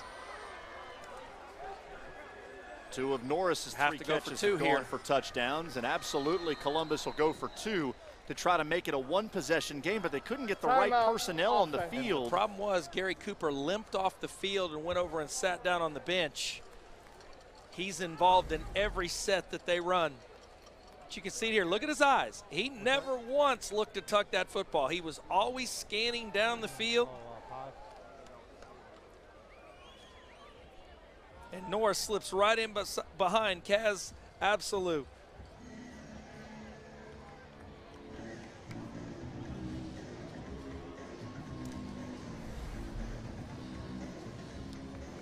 McDuffie now up to 275 and 4 touchdown passes. The 2 quarterbacks have combined for 9 in this game. And if you would have asked Chris Merritt before the game, Brandon McDuffie will throw for 275. He'd say, I know he will. He's got that much confidence in his single color.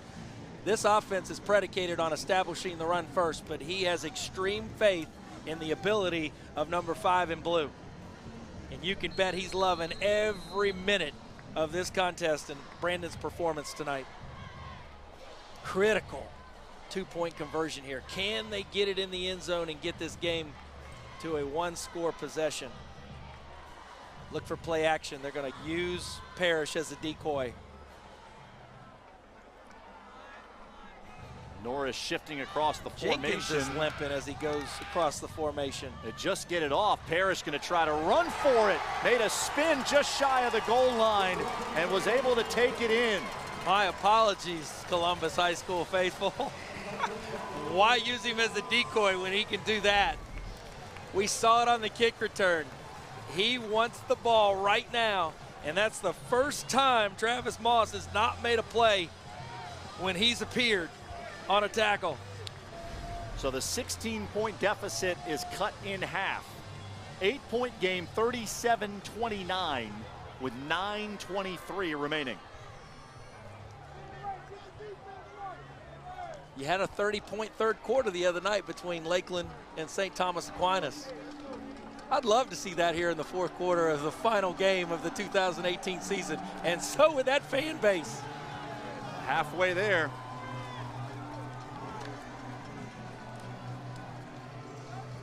This crew's been waiting to do football games all year. We could go with that Texas A&M LSU affair, okay? Just keep this thing rolling. 7 overtimes those two teams played in that SEC thriller. What is in store for the final 9:23 and maybe some extra football here at Camping World Stadium tonight? That Explorer defense still is trying to get the big play, get the turnover at the right point in the game. Medina kicks it deep. Here's Douglas. A chance at a return. Flag is down, so this is going to come way back to about the 5-yard line. I think it was Absolute that was involved at the in 10-yard block line in the back. We continue to marvel at what these quarterbacks have done. McDuffie with the interception that led to a Mandarin field goal, but he's thrown for 275 and 4 scores. Beck now above 300 yards and 5 touchdowns. So in the postseason, Carson Beck has thrown for 17 scores. Something's telling me he's not done. Got a block in the back during the return, half the distance to the goal, first down. That'll give a little bit more life to this Columbus defense as they take the field for this critical possession. Right there, 2 hands in the back of the one on the back of the jersey. But is there a face mask in there as well that was missed? Like Cameron Daniel maybe had his hand on the top portion of that face mask of Douglas, but no flag from the official. So the ball placed just outside the 5 for the start of this drive for the Mustangs. They flare it out. Mitchell makes one man miss. There's another, and he's up near the 15. 8 yards on first down for Mandarin. If you don't match the Mustangs with numbers, it's 3-on-2 out there. The Mustangs have the number advantage. Columbus only has 2 secondary personnel over the top of 3 receivers. They will throw that every single time. That is an automatic in this offense. Once again, only 2 defenders outside. 25 is walking up late from his safety position, but they showed bubble once again. Jennings, tough run there for a pickup of about 3, and that'll be enough, I believe, for a first down. Take possession at your 6-yard line. Pick up a first down in 2 plays, just what you want with 8:23 remaining.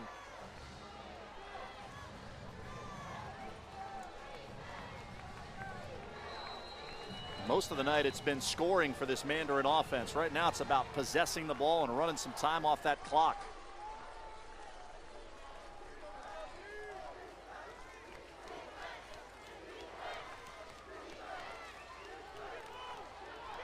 Again, they throw out to the perimeter. Jalen Smith on the catch. And the tackle made by Puig, who's had a great second half.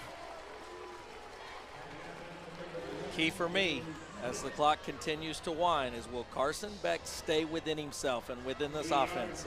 He's had 2 throws in this second half that very easily could have been intercepted. You do not want to be over-aggressive this deep in your own end. Like it, take it, but if it's covered, don't force it.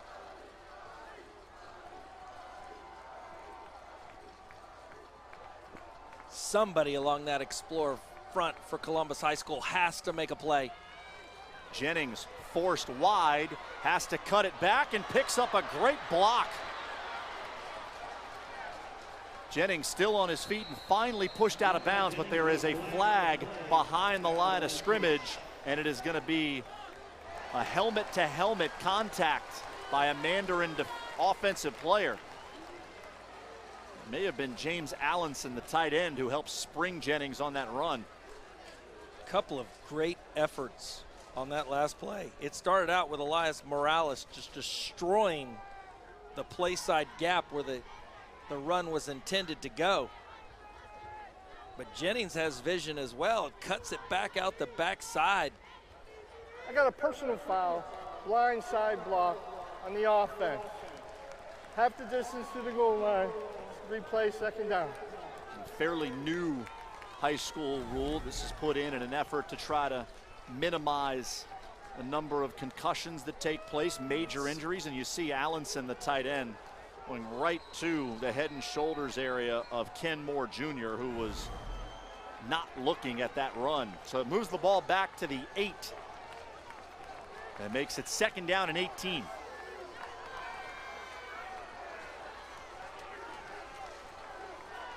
Mandarin has scored touchdowns on their last 2 drives. Beck taking a deep shot, and Norris just able to get his hand in there to deny Jalen Smith a big play. That time he elected to go to the post. One of the few times tonight, you can see he was going backwards on his pass. That's one of the few times tonight he did not step into his throw. That's why the ball hung a little and allowed the defender to get back right at the last second. You can see him going backwards away from the rush, which factored into his inability to step into his throw. 3rd and long. How aggressive will Toby Bullock be with this call on 3rd and 18? We saw a tunnel screen earlier. Something quick to give one of those playmakers the ball. Either something deep down the field now or something quick. Beck has backside pressure. Ball is out. And that's a fumble. And Mandarin fortunate to recover Zach Mills, the best offensive lineman, able to get his hands on it. That would have been disaster for the Mustangs.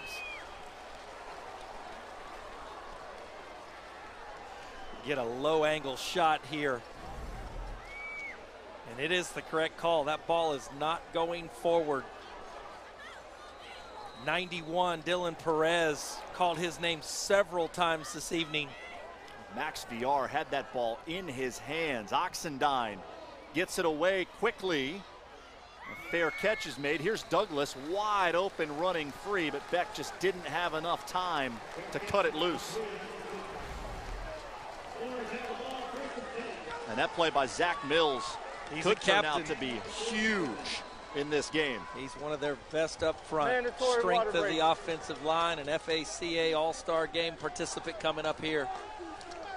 Near the midway point of the 3rd quarter, they take the 4th quarter rather, they hit that mandatory water break. The Columbus faithful energized.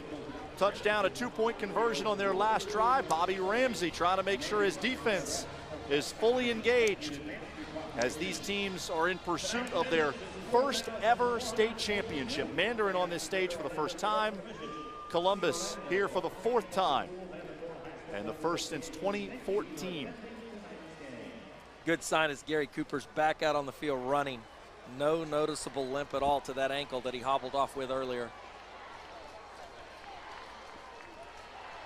When he lines up at that H-back as a wing, they love to use him as a wrapper and run counter back down here into the boundary. Touchdown and a 2-point conversion for Columbus on their last drive. They start with Parrish. Nigel McGriff was not letting him go anywhere. For the first time tonight, we see the linebacker in there, Johnny Rigo. Came in with 44 tackles. 7 will appear. Just look at the press up front. You could have called a hold on Andre Lamas, who's been pressed into action at left guard tonight. Playing for Jordan Garcia, who's returning from a staph infection. That tackle from McGriff was his 9th of the night. Leads Mandarin. McDuffie forced off his first read, and he throws an interception. Absolute with a pick for Mandarin. Kaz has been on the wrong end of several plays this evening. But when it matters most, just like he has been prone to do all season, he makes a play.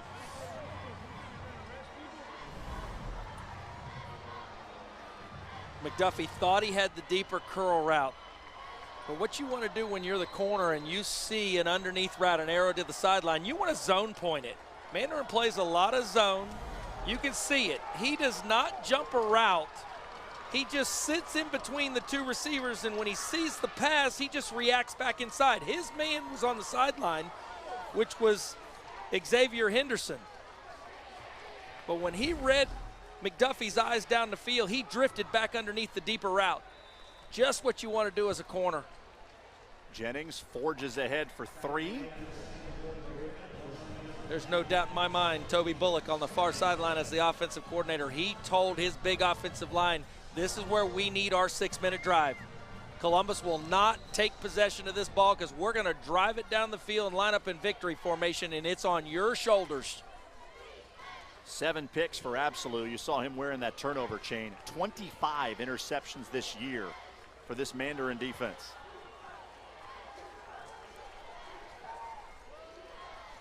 Jennings running wide. Had Zach Mills out there leading the way as he tumbles to the 49. That's going to be close to a first down. Outside zone. One of the few times tonight we did not see Columbus exploding to the outside. Elias Morales gets sealed, and at that point that enables Jennings to cut it up for the first down. Question now with 4:37 with a rolling clock is when does Coach Merritt begin to call his timeouts? He only has 2 remaining.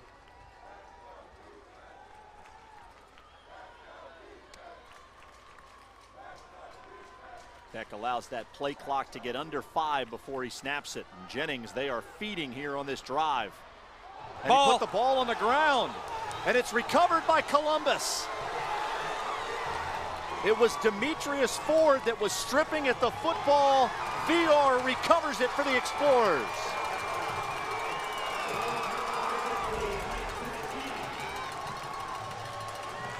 City just does not. You have 5 points of pressure when you're a running back on the ball. Right there, he looked like he had 2, and that was it. And that's what can happen.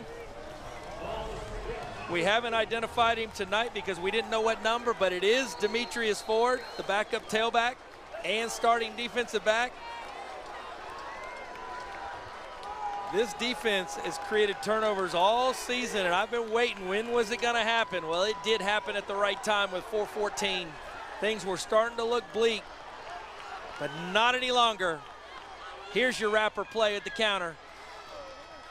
Parrish stays up as he takes it just shy of midfield. Good 8-yard gain. See the wrapper with the pull with Cooper coming back, and he just puts the outstanding linebacker Travis Moss on his back.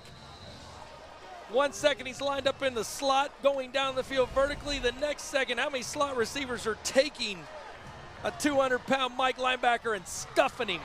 Back to Parrish. Still going down inside the 30-yard line. A 21-yard burst, and Parrish says, feed me on this drive. They're going behind Cristobal, Morangas, and Leonard. The strength of their offensive line is to the right side. Add Gary Cooper in there behind them. Gap down, pull around. If I'm the offensive coordinator, the head coach with Coach Merritt, I'm fine. I'm hard pressed to give the ball to anybody else other than Henry Parrish right now. He's running on a mission. 3rd consecutive carry. There was penetration there. Nick Harris got into the backfield. The 3-year starter disrupted that run as we tick down close to 3 minutes remaining in the game.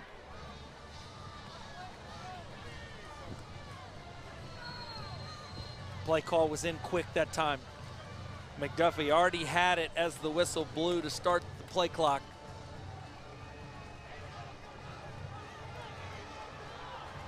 Henderson, Cover the lone 3 now. receiver to the bottom of the screen for Columbus. Mandarin's worried.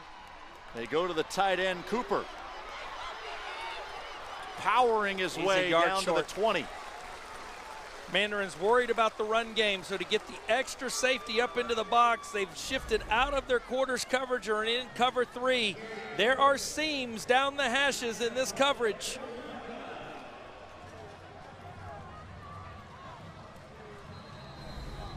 .224 and rolling. Play in quickly again. Columbus defense got a takeaway to give their offense a chance on this drive. Parrish has the first down, and he's down inside the 10. At the 7. Keep giving it to me, Coach Merritt. I'm getting stronger with each additional carry. Let me win this thing for us. Cooper again, and once again, that time I love it. We saw it a couple plays ago, the middle linebacker, Travis Moss, get put on his back. That time he olayed Gary Cooper. You don't ever see Mike linebackers trying to run around a block of a pulling tight end. That's how dominant 9 is in blue. Parrish shut down on that run. Carlos Jackson has had an incredible game this evening, only a sophomore. Part of that talented sophomore class. That was He's Parrish's unblocked. 24th carry. It's up to 145 yards. And this is the series of downs that's going to determine the game. 2nd down and goal for Columbus. The ball at the 9-yard line as we hit 90 seconds remaining.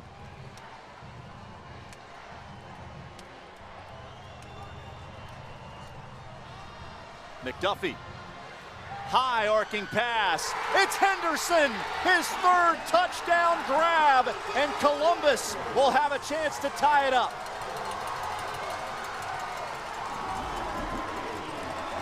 Do a great job. This ball is placed on the back pylon where only his receiver, look at that. It's a garbage can drill with quarterback coaches. They'll take a garbage can, they'll stick it in the back corner of the end zone, and they challenge their quarterback to be able to just drop it in the bucket, and that's what he did. So Columbus now needs a 2-point conversion to tie. Where do you expect them to go? They ran it on the last one when I thought they would throw it. We have not seen Brandon McDuffie run it. Will they roll him out? In Henderson. This set 2-by-2 with Cooper out of the formation, I'm really anticipating.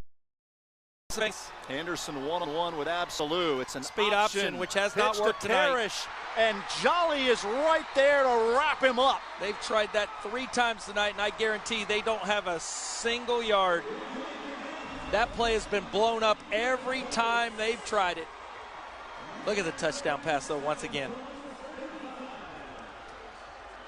That is a thing of beauty. Can we just anoint both quarterbacks as co-MVPs of the game, because both of them put it out there and did everything they can for their team, could for their team. But this is just speed option. The pitch is behind because he gets pressure in his face.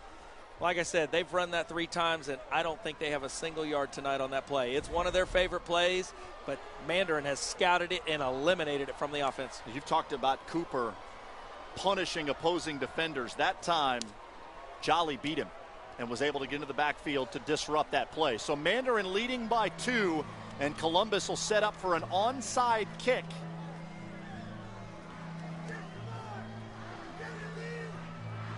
A recovery here by Mandarin doesn't end the game, but it does put them in a really good position.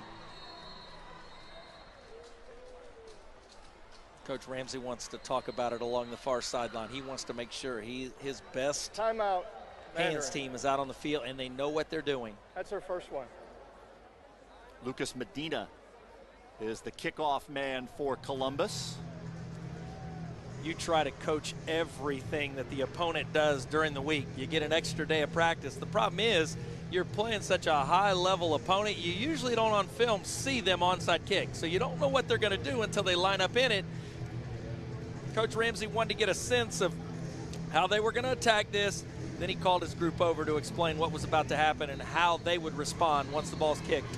Each quarterback with 5 touchdown passes in his what has been a highly entertaining 8A championship game. What a way to end the 2018 football season.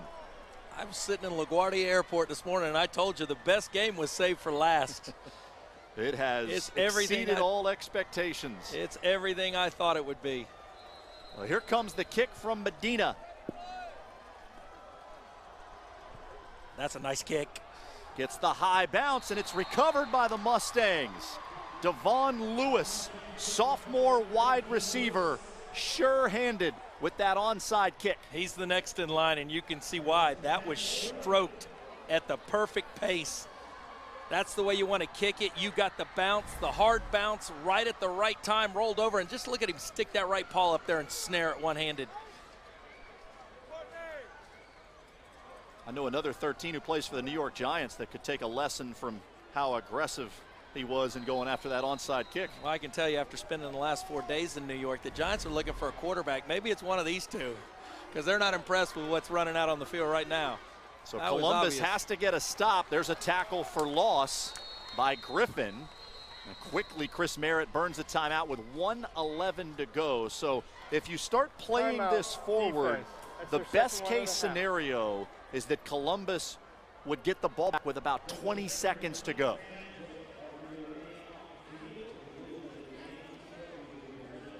Mandarin has experienced trouble in punting the football tonight, though.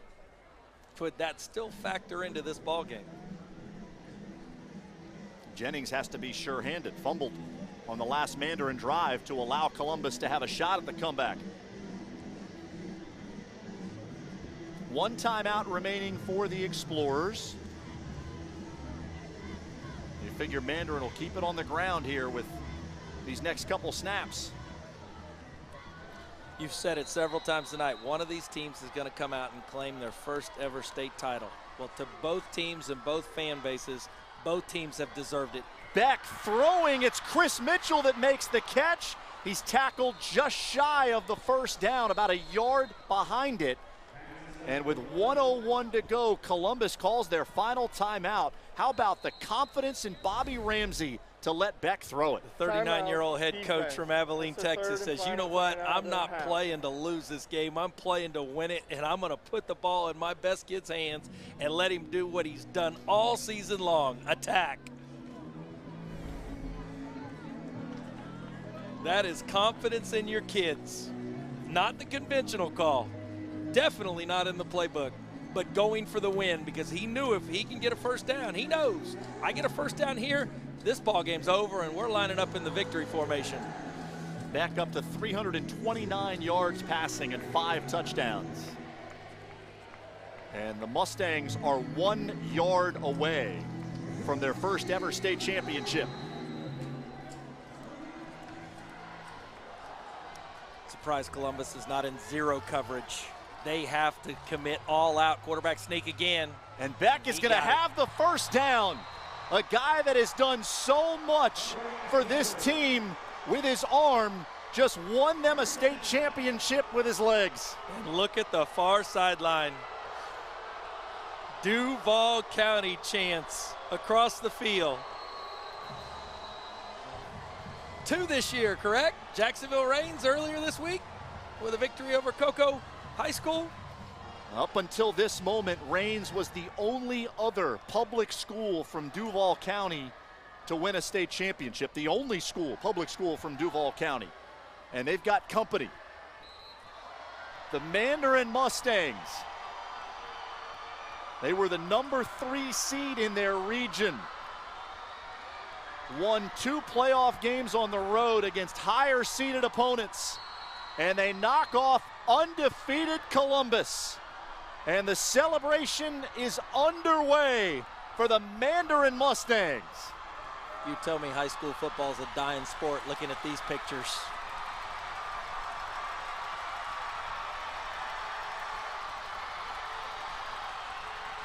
And the heartbreak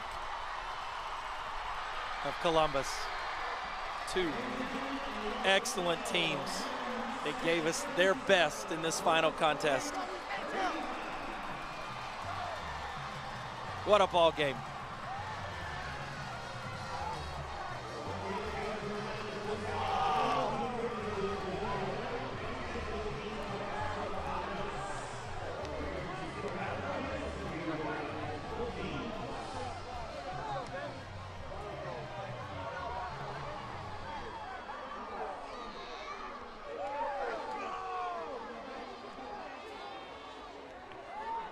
It's going to be a happy drive Back down, back up I-4.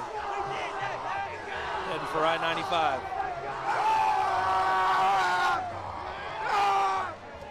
Well, this large classification final always seems to deliver high drama and a lot of excitement, and one of the most exciting championship games I've ever seen here tonight, with Mandarin winning their first ever state championship.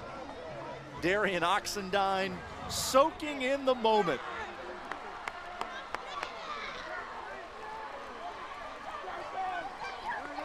You work all season to get to this moment. And we're going to look at some numbers here on Carson Beck. 25 for 36, 329 yards, 5 touchdowns. He saved his best performance for last. At 5 touchdowns, one shy of a state record in a championship game. But we did have a record set tonight by Demario Douglas. He scores 4 touchdowns off the right arm of Carson Beck. And what a moment. A guy who's looking for an opportunity to play at the next level. Hand this film over to college coaches, and they will come calling to Mandarin High School. The teams lining up to shake hands, 2 worthy adversaries in this 8A final. And he's not the only one. There is a lot of talent down there before us this evening. Skilled linemen and class kids in both programs. High character kids. Both coaches described that about both their teams, and that's what we witnessed. Sportsmanship at its highest level. A mile-wide smile for Darian Oxendine as he rejoices.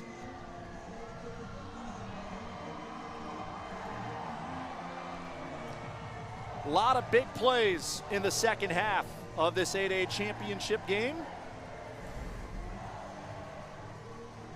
There's Brandon McDuffie. Xavier Henderson did everything he could to try to lift his team. 3 touchdowns. Punch, counter punch. Back and forth for the final 24 minutes of the state championship. Back right on the money. That was incredible. That was Douglas's 4th touchdown catch. But Columbus was not done. Down 16. They fought back. That touchdown catch by Henderson made it a 2-point game. On the conversion attempt, the defensive play by Jerome Jolly. And recovering the onside kick. And then Carson Beck running for a first down on 3rd and 1 to seal the championship for Mandarin. Some of those throws that we just witnessed in the pressure-packed moments of the fourth quarter, there's only a handful of kids in this entire state that can make those throws, even in practice. Beck, one of the best in the country, and he put on a display in the postseason. 17 touchdowns, only 2 interceptions. He finishes the year with 39. Guy who played at Providence a year ago, came into Mandarin along with Darian Oxendine. Those 2 transfers, incredibly impactful during this Mandarin run to a state title. 4 losses in the regular season for Mandarin. They were 2-3 through 5 games, but persevered. Their coach Bobby Ramsey told us this is a group that had to learn how not to lose. They gave games away so often last year, so often in the early part of the year, and they go from 2-8 to a state championship. They had the talent, they knew they had the talent, but it had not gelled. They could not win a close football game. They were on the losing end more often than they would have liked. But what happened is, you get some of those key transfers coming in, it takes a while. They're learning each other's strengths. The coaches are learning what they can do and what they cannot do. From the midpoint of the season, they took off, and in the playoffs, I want you to think about it. Wekiva High School's defense is full of Division I talent. They went into Wekiva High School, and they put up a great contest and were able to effectively move the ball, and Carson Beck made the one play. Wekiva opened the door for him. Carson Beck made the big pass play to win that football game, and they haven't looked back since.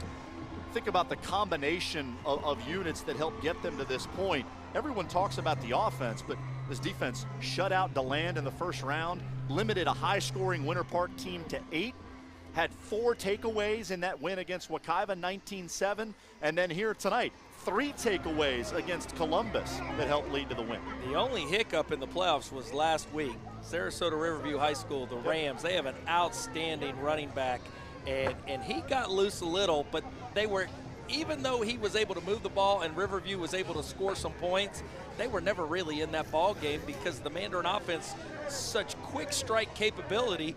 Anytime Riverview would take the ball the length of the field, Mandarin would answer back in 3 plays with a touchdown. And it just got to the point where it was a slugfest, a scoring contest, and the Rams couldn't keep up. That's the only team, though, in the playoffs that's been able to move the ball prior to tonight, and we saw Columbus's best effort. They came in and put on a performance that I know their fan base is going to remember. They didn't lose this game. Okay, they ran out of time. They ran out of plays. Mandarin made one more play, but they were right there with a chance to tie it in the waning moments of this football game, and were 1 play short. So much talk about the South Florida programs that had a chance to own these large classifications, and Northwestern won the 6A title convincingly, but in 7A you had Lakeland knock off St. Thomas Aquinas, and here in 8A, Mandarin knocks off undefeated Columbus.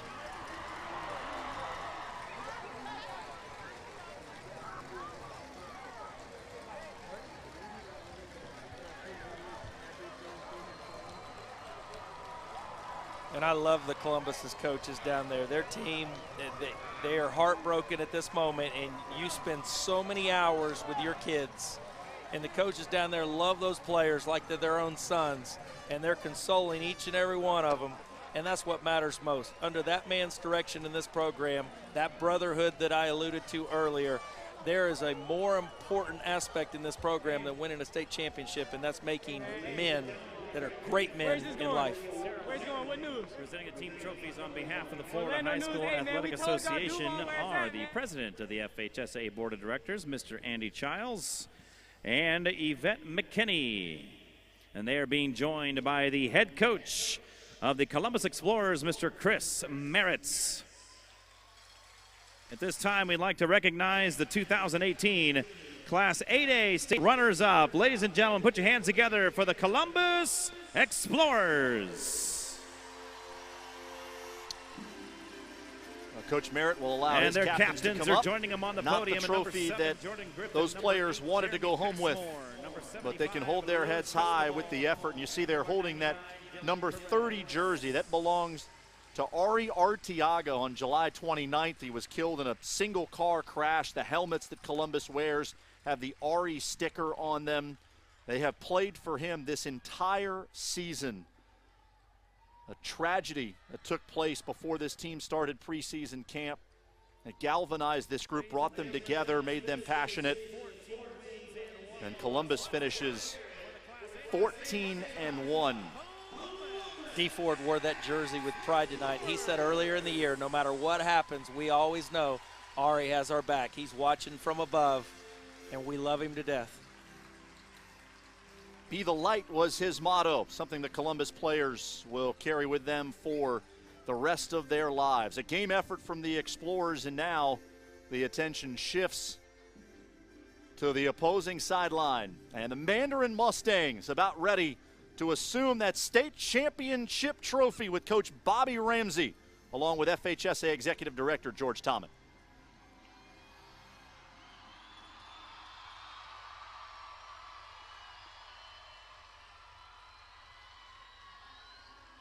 And to think he didn't want to get into high school coaching. And now joining us on the other podium, Andy Childs and George Tommen, Executive Director of FHSA, are going to help hand out the state championship trophy to the Class 8A state champions, the Mandarin Mustangs. On the podium is the head coach, Bobby Ramsey, and the captains, number 74, Zachary Mills, 73, Matthew Shimko, 55, Christian Warren, number 44, Michael Shimko, and number 1, Demario Douglas.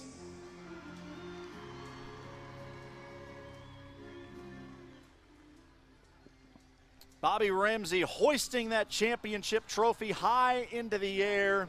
A first-time champion caps a phenomenal weekend of football. You can see the smile on his face. All the hours behind the scenes, we're witnessing the joy, the elation. There's not a better moment as a high school coach right there than that picture.